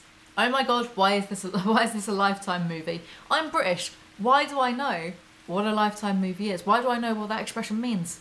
It's not acceptable. Go away. Shane asks Carrie out, but she says that she doesn't want to date until she's 15, which is totally fair. Very mature. And then Shane spends the dance eating deviled eggs, except he only eats the yolk part. He throws away the white bits. And then he dances while smelling like eggs. This essay felt so much longer than the last one. It felt like it was just going on for a really, really long time. And for what? Like, to culminate in him just going to a dance smelling like eggs. Okay. Getting all the lore. Well, I'm laughing at my own script because I'm so up myself. Getting all the lore of Shane Dawson, Dr. Eggman, aren't we? 3 out of 10. Too long, dragged on a bit. Essay number 3 is called The Lottery. And I was hoping this was going to be like Shirley Jackson's The Lottery, but, you know, a girl can dream, right? Shane is watching TV. Oh no, we've moved on from that in less than 3 short paragraphs. What type of setup was that? It's like watching a Kevin James bit. Shane spies on a couple across the street having sex, and then his mum comes in and says Jesus told her in a dream that they were going to win the lottery. This is actually very sad. Me. Wow, do you think you can ask Jesus to make me skinny? Mum, he's not a miracle worker, honey. Now go get on some clothes. We're going to the liquor store. Shane, would it kill you to be nice to yourself once in a while? He enjoys self-deprecating humour way too much for it to actually be healthy, I think. Every second sentence he says is a self-burn about his weight. If you held off fat, maybe only did it once in a while, you might feel a little bit better about yourself. There's some annoying back and forth between Shane and his mother that sounds like another top post on r/that happened, so I'm just going to ignore it. She pinched my cheek. I pinched my inner leg, which is like cutting for people who don't like blood. Try it. Yeah, maybe don't try that. So they get lottery tickets and he's 11 in this essay. I pulled the lottery ticket out of her Bible and waved it around. She smiled and flipped a U-turn. It was time to start spending our invisible money. As we passed a street full of mansions, I couldn't help but wonder. And as our country entered World War III, I couldn't help but wonder, is it time to focus on World War Me? Couldn't help but wonder what life was like on the other side. What was it like to wake up in the morning and open a fridge full of brand name foods and then sit on your couch that was from a store and not from the curb while you watch cable that you had gotten legally? This was a world I had no experience in, but I was ready. They go to an open house viewing of one of these mansions. Mum, now make a face like you just smelled your own fart and liked it. That one was easy for me. Farts are like little gifts from your body. It's the same way I feel about pimples or pickable F-word skim. Hours of free entertainment. If I had a hardcover copy of this book, I would burn it, but as I don't, I'm just going to settle for throwing this fucking laptop out the window instead. When we walked inside, the first thing we saw was a sign-in sheet and a gold pen sitting on top of it. I grabbed it and scribbled down our full names. Boobies McTickface and Mrs. Queefington. Give me a break, I was 11. What do you mean? You literally still have that sense of humour 22 years later. Mum, I guess I'm not really a fancy lady. Me. Yeah, me neither. That last house had a water fountain in the bathroom. I mean, the water was cold, it was nice to rehydrate us taking a pee, but it was a little much. Mum, that was an ass cleaner. Me. That makes more sense. I'll be honest, I should have seen that one coming, but I didn't. Took me by surprise. Might have even made me smirk a little bit, and that's on me. That's my fault for not staying hyper-vigilant, and I can only apologise. I have made a severe and continuous lapse in my judgment. They get all excited imagining what they could buy with their lottery winnings, such as an entire skate park. My mum didn't even hear him. She was so focused on her prayer that the only thing she heard was the sound of her own voice asking God for a miracle. As the woman on TV continued reading numbers that weren't ours, my heart slowly began to break. With each number, a dream disappeared. My brother walked out of the room and went back to bed. I started to cry as I stared at the ticket, willing the winning numbers into existence. This is all just really sad, actually. It's very vulnerable. There is a happy ending though, because Shane got successful off of YouTube and he was able to buy his mum a Chevy SUV amongst other things, so that's nice. I put 5 out of 10 here. I'm going to be really generous and give it a 6 out of 10. It was vulnerable. It was quite dire. There are actual stakes involved in the short essay. So yeah, I'll give it 6 out of 10. That's all you're getting out of me, Shane Dawson. Essay 4 is called Chub Rub. And I can tell by the title alone that I'm going to enjoy this one. Chub Rub. When the skin between a fat chick's thighs rubbed together while walking, causing a mild irritation between her legs. Used in a sentence. Yo, I thought that chicken head had some cooties, but it was some mad chub rub. What? Urban Dictionary. Amazing though. A-star. Thing is though, I actually expected chub rub to be a euphemism for wanking. So my expectations were completely subverted here, and I don't know what to believe anymore. Yeah, it makes sense. But I guess I was just thinking of, like, you know, having a chubby and rubbing it out. God, I'm more immature than Shane Dawson, aren't I? The fact that I was going to college was a shock to me because I had never thought about it as a kid. Every time a teacher in middle school would say, okay kids, this is to prepare you for college, I'd ignore them and daydream about how I wanted to die. I thought that this was just an off-the-cuff, edgy, millennial joke, right? Because who doesn't occasionally, like, think dark jokes like that? But he goes on to explain how his ideal death is decapitation by a machete. Okay, sweetie, dream big. He's blathering on about applying for colleges. Our cries were so ugly you would have thought we were two cripples who just had an extreme home makeover. How did that get published? His main concern about going to college is having to walk around the campus and get rashes because of his thighs rubbing together. Money guy. Hey Shane, tell me, this is like someone that his mum dated briefly. Hey Shane, tell me something crazy you want to do today. Me, steal you away from my mum and have you buy me an island. Obviously I didn't actually say that out loud, but I definitely thought it. None of the conversations in any of your books have actually been said out loud, Shane Dawson. Like, I get it. I see through you. As I pointed down to my legs, my mum knew exactly what it was and she knew how embarrassed I was by it. What kid wants his future sugar daddy to know that his fat legs had rubbed together so hard they had literally started a flesh fire? There's a lot to unpack here, but I just don't have all decade for it. Just as I began to spiral down a dark hole of self-pity, same, me today. So he talks to the campus security at the college. He was around 50 years old and looked like this was definitely his second job, his other job being a rapist. You're trying too hard, Shane. What has this man ever done? Like, again, the man like tries to help him. Like, why does Shane Dawson hate everyone? Did I mention I was wearing a shirt that said "Sliced to meet ya" with a smiling cartoon piece of pizza on it? I wish I could kick my own ass.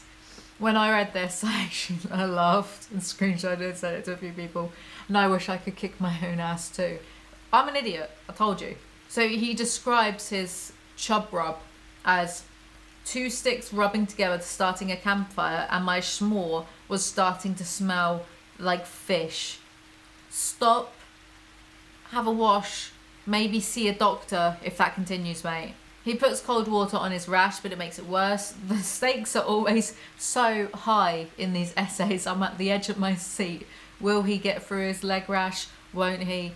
Who cares? Do you reckon he just plagiarised this whole like little essay bit from that episode of Friends where Ross has the leather pants and then he gets too hot and puts the cold water on them and then they sort of shrink? And then he puts ointment on them and comes out covered in... Yeah. Because Shane gets an ointment from the college nurse and the nurse tells him to drop out of college to follow his dreams of becoming a director. Worked out pretty well, didn't it?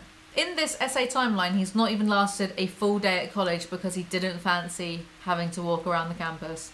Mum, one day you're going to make a movie like Titanic and inspire a kid to be a director just like you. I will eat this laptop the day that ever happens. Also, fun fact, I've never seen Titanic. I refuse to watch it on principle. What principle? You'll never know. From that day forward, I started posting monthly videos on YouTube and learned everything I could. Monthly, is that it? Monthly videos. Imagine being able to get away with that now and not having to upload like 1 billion times every other second so the algorithm doesn't destroy your channel.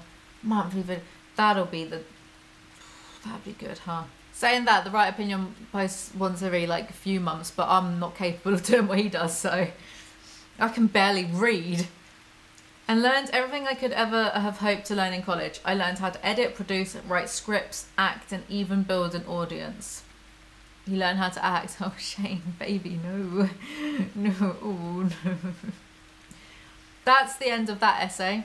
So 2 out of 10, not amazing, not amazing advice. You know, it's like when, you know, people say, oh, well, look, these billionaires, they dropped out of college and then look what they went on to do, the colleges they were going to were like the best in the world. Or it's like when people say, well, Albert Einstein said that thing about like, you know, fish and what's that quote? That's it's not even from him. About you can't expect a fish to be good at walking, teach it how to swim. Like, do you know what I mean? That bullshit thing that people say. Now, Einstein, it's not in history that he ever said anything like that, and he probably will look down upon such a statement.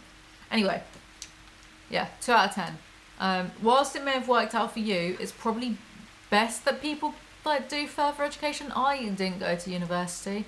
Do you want to end up like me? That's what I thought. The 5th essay and the final one for today is called Friends Without Benefits. By the time I was 22 years old, the only person I'd ever been in love with was Andy, the waitress at the Cheesecake Factory, and that was because she knew to bring me ranch along with my bread basket for dipping. She never judged me for it, because that's what love is, no judgment. But besides her, I had never felt love for anyone besides friends and family. As a kid I had crushes, but I'd never acted on them. I feel like this isn't true. I do feel like he's contradicted himself here. He's probably said in his first book a few times that he was in love with some people. Am I going to go back and check? No. Bad enough doing it all the first time. Tell me if I'm right or wrong in the comments below. I don't mind being wrong about stuff. Because contrary to popular belief, my ego actually isn't... I was about to say gastronomical. That's not right. Gastronomical. That's about food, isn't it? Gastronomical, relating to the practice of cooking or eating good food. My ego isn't gastronomical, actually. I'm still correct because my ego is not related to cooking good food. I knew that there was no way in hell that they would be interested in me. I mean, what kind of kid is interested in a guy whose grandma still wipes his butt at the age of 12? I know that sounds disgusting, but trust me, she loved it. It gave her purpose. Poor grandma. Imagine your only purpose in life is wiping the ass of tween, yet to be superstar, Shane Dawson. I think I'd just like to send the retirement home. Everyone was laughing at our slutty friend Tara, who had just been dared to put a TV remote in her vagina and change a channel. Not only did she change a channel, but she set my DVR to record Teen Mum. She was a true American hero. Where do these people exist outside of an American Pie film?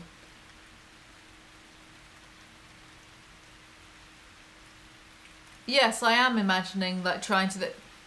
Shane, I think you're lying to me for comedic effect.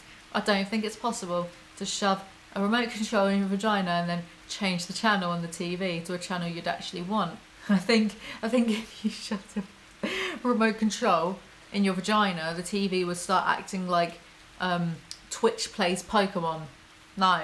Shane gets dared to kiss his friend, but he reveals he's a kissless virgin.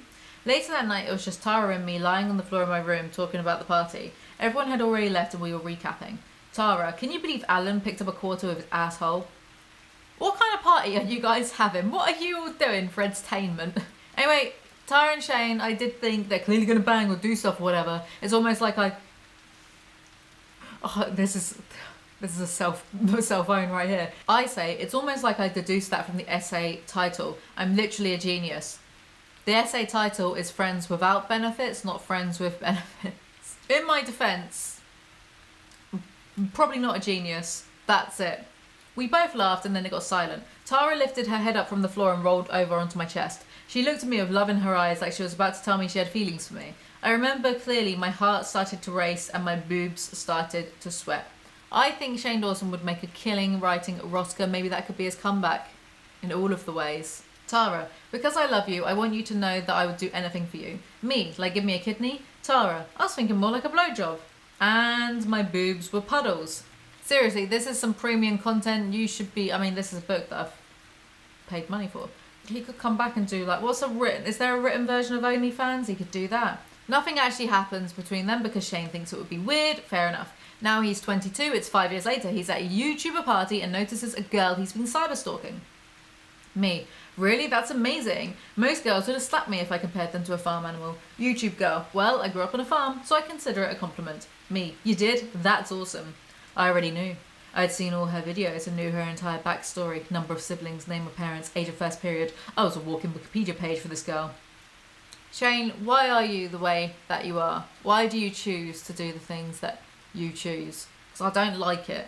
So they text and the girl actually wants Shane to hang out the next night and he gets all excited thinking it's a date, but she just wants a new friend. Then they start hanging out pretty much almost nightly and they're watching a movie on TV and she's cuddling up like next to him and looking at him like the way that Tara was looking at him, like, you know, she wants a little snog. So then his boobs start sweating. The things I say for you lot. Later that night, she fell asleep next to me and I felt butterflies. I had never spent the night at a girl's house, and even though we were just friends, I wanted to curl up next to her like a puppy and listen to her breathe. I turned off the TV and grabbed a blanket and laid it on top of her, making sure to cover every inch of her sweet, cold little body. Then I laid down beside her and just watched her. I watched her sleep for hours, and I promise it's not as creepy as it sounds. I was just falling in love with this girl who I'd been spending so much of my time with. Right, Shane was 22, 11 years ago in 2010, and the first Twilight film came out in 2008, so I think Edward Cullen has a hell of a lot to answer for, to be honest. YouTube Girl wants Shane to meet her family. A week later, we were on our way to her hometown in the middle of the country, and I couldn't be more excited to see where she came from. How could a girl so beautiful be so sweet and so down to earth? In the airport, we were waiting to hear our plane board, and I noticed she was on her phone texting someone. My first thought was, she must be telling her parents that we were on our way. I bet they are so excited. They're probably setting up a hummus platter. I betted it was a secret boyfriend, scandal, drama. I was right. When I looked down at her phone, I saw a kissy face emoji. I didn't get too paranoid because she could have sent that to her mother. It's not weird to do that, right? I used to send pictures of my boobs to my uncle all the time. Why does Shane Dawson have so much incest humour? Is he okay? Are you alright, Shane? It really makes you think, doesn't it? So Shane and YouTube Girl's mum have this late night chat in the kitchen where the mum is like, you know, she talks about you all the time and I've never heard her talk about anyone else this way, so I think she really likes you and you obviously like her, so you should talk to her. Kind of set him up for failure. Gee, thanks mum. Maybe she did it on purpose. Ooh, drama. Shane admits his feelings for the YouTube Girl and she says that she loves him like a brother. Except a few pages ago we had this. That night we had a family dinner and we all sat around talking until 1 in the morning. It felt so comfortable and so right. I sat next to my dream girl and gave her looks throughout the night. At one point she even put her hand on my leg under the table to let me know I was doing a good job of impressing the parents. That and the old looking lovingly in his eyes and curling up next to him and cuddling on the sofa whilst watching things doesn't sound very sibling-like to me, but anyway. So he goes home after this trip. The mum texts him asking where the girl is because she's not replying, so he goes over to hers and finds that she's not feeling well / having a panic attack. As I helped her into her bed, I heard a beeping sound from downstairs. I walked into the living room and saw her phone flashing. I assumed it was her mother, but when I looked at it, the name was unfamiliar. It was a guy's name and there was a heart emoji next to it. Now I felt like I was starting to have a panic attack. I didn't know what to do. Part of me wanted to ignore it and just get through the night, but another part of me wanted to know who she had been texting throughout our whole friendship. Curiosity got the better of me, and I decided to open the message. I scrolled up to the top and it looked like the conversation had started around the time she and I started hanging out every night. I wish I had never looked. Guy: hey, you still hanging out with that guy that's in love with you or something? YouTube Girl: lol, don't say that, he's nice. Guy: yeah, but nice doesn't get the panties off, does it? Haha. YouTube Girl: you're so lame, haha. Guy: what are you guys doing? YouTube Girl: just hanging out in my room, wish you were here. Guy: with him there? YouTube Girl: no, lol, just me and you, winky face. Right, big bad move, snooping on someone else's phone, obviously. But I'm going to be edgy here and say that this isn't on. This isn't on. Right, they're close enough that she wanted him to meet her family and travel to the middle of the country, right, with her, to stay with them for a week. They've been hanging out every night. She knows, by the text conversation, that he's in love with her, even before his admission of it. So she knows that and then proceeds to act all cuddly of him. If she truly thought of him as an actual genuine friend, she would have found no issue in being like, oh, this guy I'm seeing, blah, blah, blah, because that's what you do. You talk to your friends about that, right? But she kept this dude a secret. Meanwhile, I was acting all cuddly and looking at him like, you know, she wants him to kiss her and all this stuff. She would have no problem telling him that she was fucking some dude, but she's clearly kept it a secret. However, we have to bear in mind we're reading this narrative through Shane's perspective, so maybe this story didn't even happen and YouTube Girl doesn't exist. That night, after she started feeling better, I gave her a hug and headed home. I didn't see her much after that and she knew why. As much as I wanted her to have feelings for me, the truth was she didn't, and that was okay. I spent so much time being mad at her when in reality she just wanted a friend and I was the asshole who wanted more. Personally, if I had a close friend, right, and I was hanging out with them every day, and then I started to guess and then found out that actually they were harbouring these like really strong feelings for me, I would well, I wouldn't be acting all cuddly with them and like sleeping like next to them in a bed, or I would stop hanging out with that person because I wouldn't feel comfortable with that, knowing that they felt that way about me. I'd stop hanging out with them or just hang out in a group of friends until they'd sort of gotten over those feelings, because it's not fair on them. I wouldn't take them to meet my family.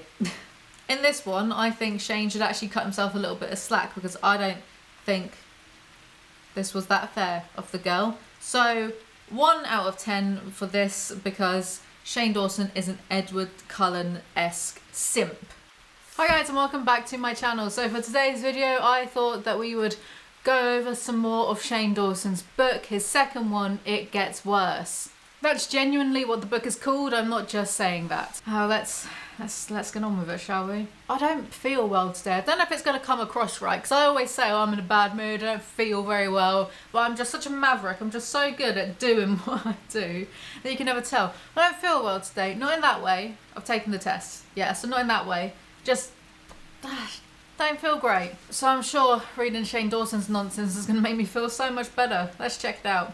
The 6th essay is called Word Vomit. It was a cold winter night in 2012, and I was standing outside on Hollywood Boulevard in my very unflattering underwear covered in my own vomit. I know what you're thinking. Wow, Shane, I didn't know you were such a party animal. I wasn't thinking that, thank you. I'm not. I'm the opposite of a party animal. I'm a funeral person. I'd much rather be surrounded by people crying while a dead person slowly decays in front of them than by a bunch of drunk people constantly asking me if I'm trans. I appreciate the compliment, but no.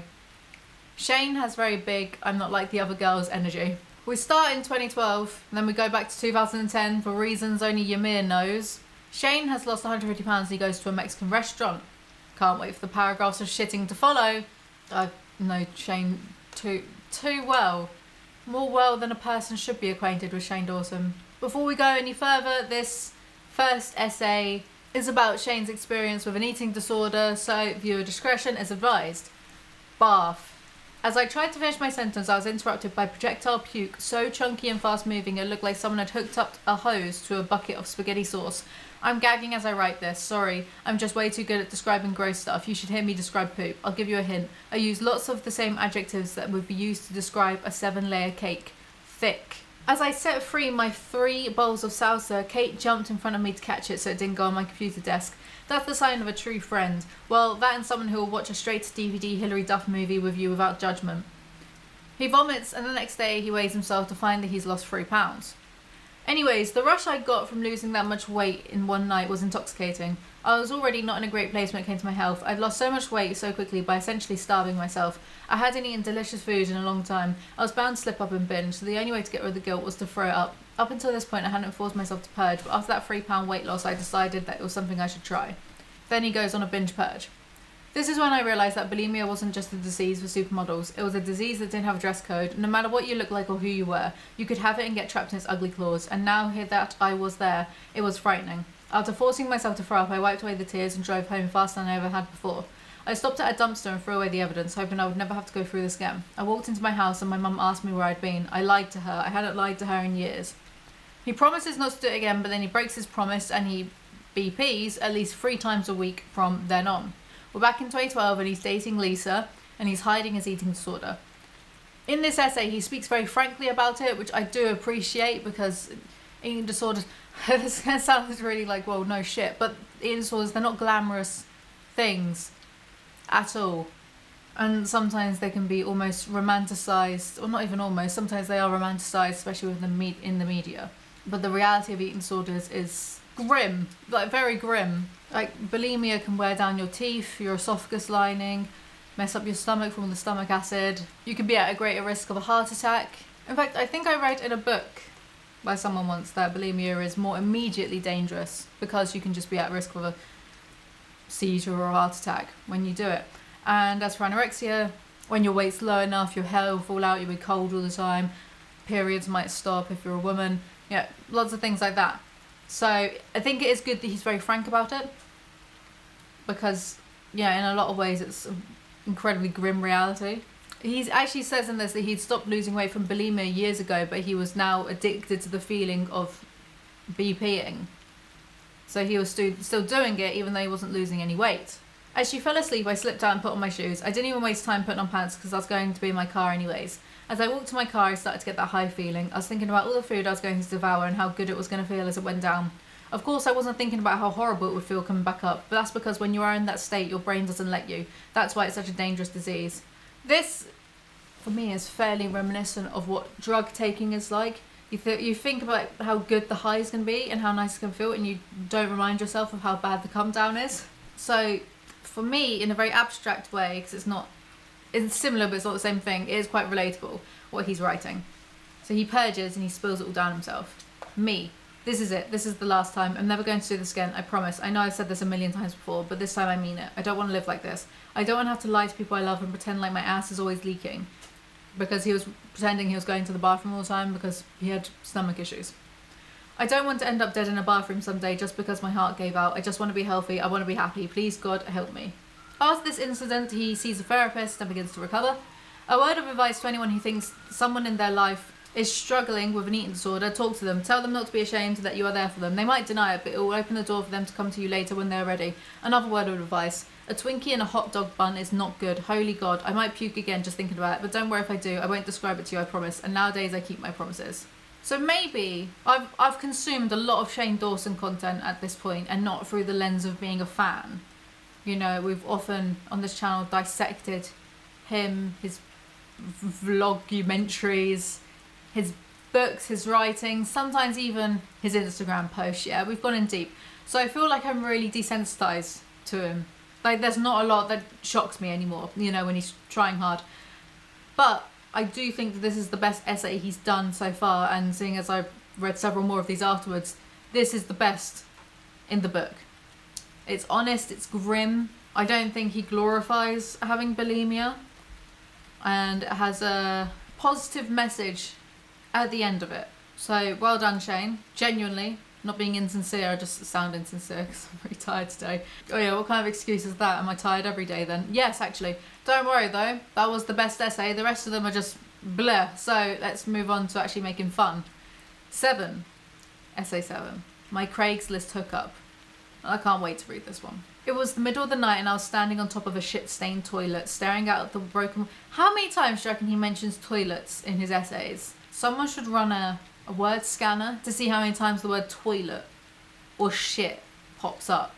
Staring at the broken window of a dirty motel bathroom. As the wind blew through my hair, I could smell weed burning and definitely some kind of animal giving birth. It's very hot in here, so the door's open and you might hear miscellaneous noise. I heard a gunshot, then a scream, then a woman crying, then silence. Before I could process the murder I just witnessed, I was distracted by a beat-up car pulling into the parking lot with a bumper sticker that said, "Down to pound." My Prince Charming had arrived. I never expected my life to end up this way. Well, I did expect to be 26 years old, hovered over a motel toilet with someone else's turd floating in it, but I never expected to be waiting for a Craigslist hookup. Really paints a picture here, doesn't he? Does he ever report the murder? Who knows? Who cares? Shane doesn't, because he's about to get railed for the first time. Before I came out as bisexual, I had only ever been with women, and I was always too scared to try anything with a guy, even though I wanted to. I never went to college, so I kind of missed out on my experimentation days. Instead, I had chosen to cross-dress on the internet in front of my webcam for children, which now looking back, I guess is pretty experimental. That's aged fantastically, don't you think? Shane tries dating apps, but he gets recognised because he's 79 at this point, and then there's a whole convo he had with Tyler Oakley once about Grindr. Me, totally. One time I went to the grossest Chipotle and the guy serving me left an arm hair in my guacamole and I left such a mean review. And then I went back the next week because the only other Chipotle was like 20 minutes from my house. Tyler, yeah, it's totally like that, except not at all, and I think I'm gonna narf. Me, have you ever used it? Tyler, a lady never tells her secrets. Me, I wish someone would tell that to my mum. She recently told me that when she gave birth to me, she shit on my head. I'm desensitized to him, man. I'm starting to find him a bit funny. I gotta stop doing this content, clearly. Tyler, you make me sad. I can actually believe that that last sentence was spoken at some point to Shane. I've probably said it right. He downloads Grindr and he gives himself the name Taco Bell, like B-E-L-L-E. Constant exposure to Shane is kind of making me find him like a tiny bit funny, because you know when like you know when you're being ironic about something and then it starts to become a little unironic. I think that's what's happening. Same thing with Kevin James. Absolutely the same thing. Me a few months ago, I was like, what the, we got Kevin, what, huh, how? And ever since I found out that Kevin James is somehow inexplicably he has a net worth of 100 million, I kind of gave up with thinking that this reality actually exists in some sort of logical sense. And now I'm just like really down for the ride, and I'm kind of finding him funny. Don't kill me. I don't know who I was saying don't kill me to. Kevin James, if he's watching this, please don't hurt me and make loud weird noises as you do. However, he then says this: yeah, I was just asking to get raped. And I'm back to rolling my eyes. He chats to someone on the app as Taco Bell. Hi, I'm really scared and I've never done anything like this before because I'm in the closet. I'm not even sure if I'm gay or not. I actually think maybe I'm bi, but I'm not sure if that's real because I feel like maybe my Christian guilt is making me want to eat pussy. Like maybe I don't actually like it. Maybe God is making me like it. Know what I mean? Can you believe the same guy who wrote this is now engaged? I would feel more sorry for him if he just wasn't such a mess, you know? So the dude he was talking to and said all that to is 75. I wish I could go back in time and just stop Shane from making so many decisions in his life.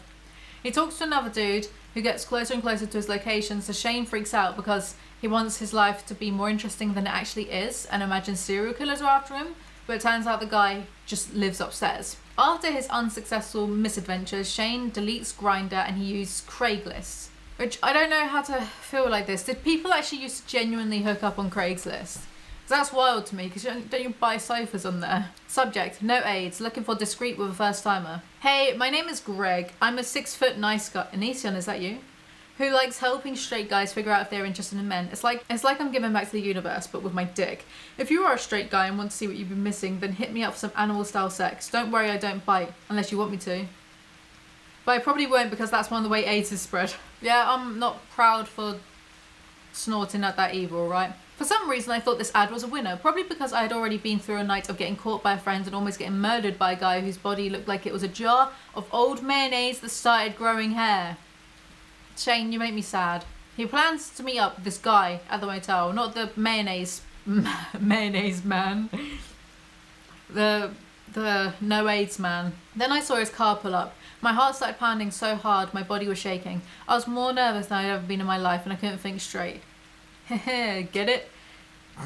Sorry. As he got out of his car, I realised that he wasn't really my type, and I wasn't even sure what my type was. I just knew it wasn't a huge hairy dad with neck tattoos spelling out the names of his dead wives, most likely that he'd killed. I started to panic. Shane, this is very tragic, stop it. A huge hairy dad with neck tattoos spelling out the names of his dead wives. Why am I getting like a modern Henry VIII image right now? Shane pussies out the ordeal. He cries because he can't deal. And the man's like, don't worry, you'll figure it out, it'll be fine.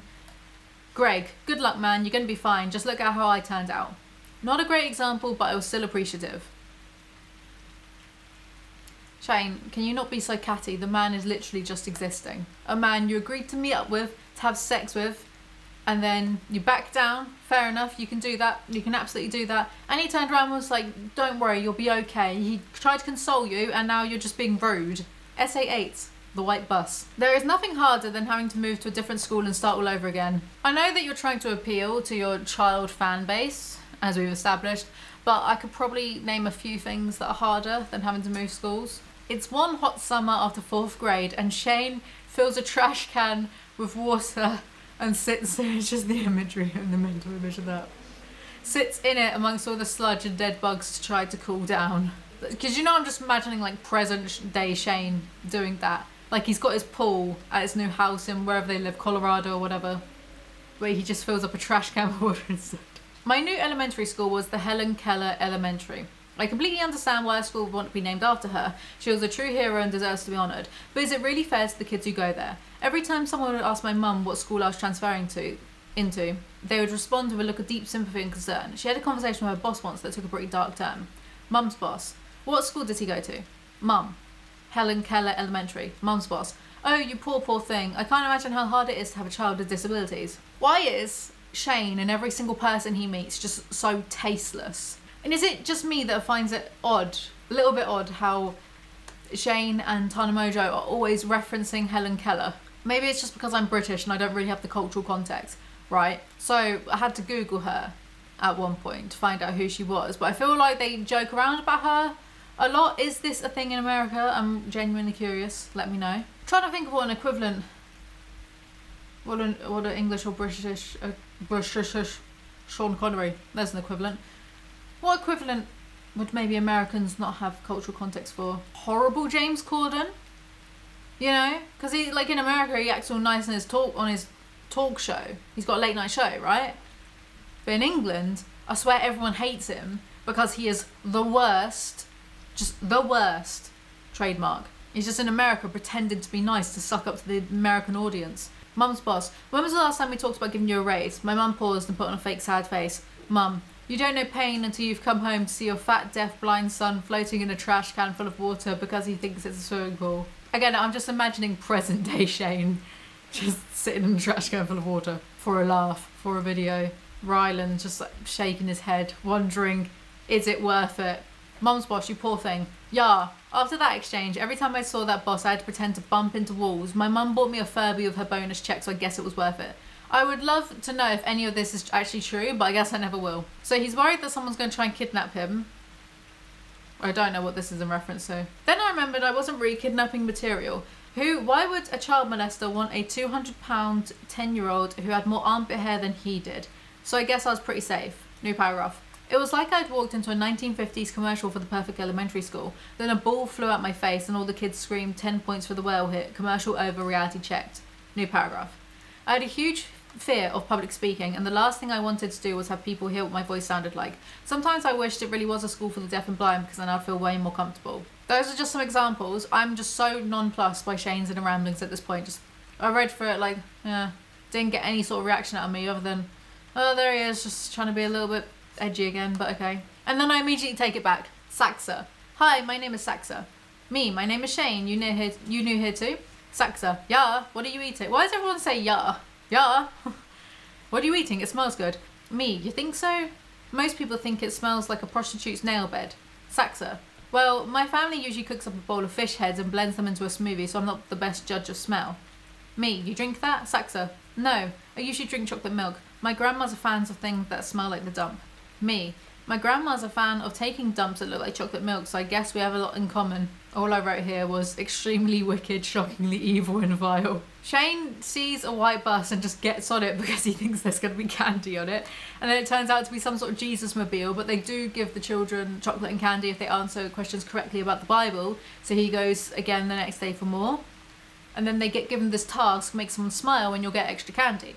So he draws a picture for his mum, but it just makes her upset, and then his brother punches him in the dick for fun. This book is the literary equivalent of being punched in the dick for fun. Well, no one's having fun except Shane. Then one day, the Christians on the white bus teach Shane that homosexuality is big bad. This makes Shane uncomfortable, but then they say the next day is Nacho Day, so he gets over those feelings really, really quickly. He brings his friend Saxa, who is Buddhist, and the Christian men make fun of her. Right, these are like 10-year-olds as well. And so Shane has a rant that he definitely did not say as a 10-year-old. Me. You know what? The only reason I started coming to this stupid bus was because you guys were passing out treats and had surprisingly comfortable seating for a bus, but I'm done. You know what I learned today? Neckhair guy 1. That God works in mysterious ways? Me. No, I learned that I know a lot more about God than you do. God doesn't judge. God doesn't make people feel bad for what they believe in. God doesn't care if you're gay or not. God is love. That's all he is. I need a lighter. And I know God made all of us in his image, but he must have fucked up with you guys because you are the farthest thing from God I have ever seen. And then everyone clapped. The end. Essay number 9 is called Welcome to Mexico. From the title alone, I couldn't wait for him to be insensitive as fuck, but I don't actually think he was, which... Shane, don't hold out on me. You're disappointing me. Are you more sanitised? More PC-ish? What's going on, Shane? Come on. Travelling has never been a passion.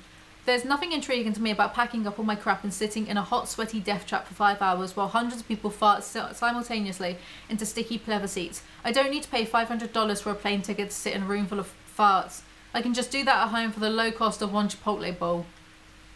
Why? Why did you write these things? Lisa, Shane's girlfriend at the time, wants to go to Europe, but Shane does not. Me. I don't know, can't we just find something cool to do around here? Lisa, like what? The only thing close to us is the beach and you refuse to go there. Me. It's not my fault. The sand freaks me out. Why is there so much of it? And how long has it been there? Like 1,000,000 years? You know how gross that is? Don't kill me for saying this, right? Don't hunt me down. Don't get the pitchforks out. But for once, Shane Dawson has a point and I can appreciate... He has a... What? Why?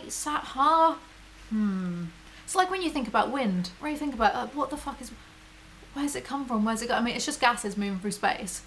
Well, where's it come from? Where's it going? Like, where's it moving to? What's the point? Why is it a thing? This reality is a nightmare. It's a nightmare escape. So a year passes and Shane accidentally ends up driving into Mexico somehow after being distracted by a conversation about the Blue's Clues guy, because Shane Dawson thinks there's a conspiracy and the Blue's Clues guy killed himself and it was a cover-up, and that's why they got a new person in. But we can tell you in the year 2021 that is false, because the Blue's Clues guy came and said stuff a few weeks ago to people. Regardless, don't let this distract you from the fact that how the fuck do you manage to like drive into Mexico accidentally and not realise what you're doing? Shane thinks there might be traces of marijuana in his backseat and they don't have their passports because they get to the border, but the gatekeeper at the border just lets them through anyway.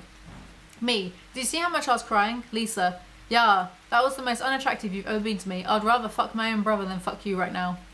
These two seem like it's such a match made in hell.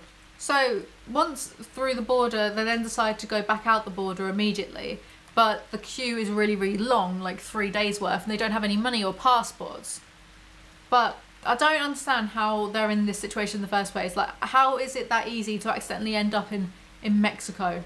Surely you would have seen several signs. So the cop line through the border is empty, so they decide to go through there instead, because what's the worst that could happen?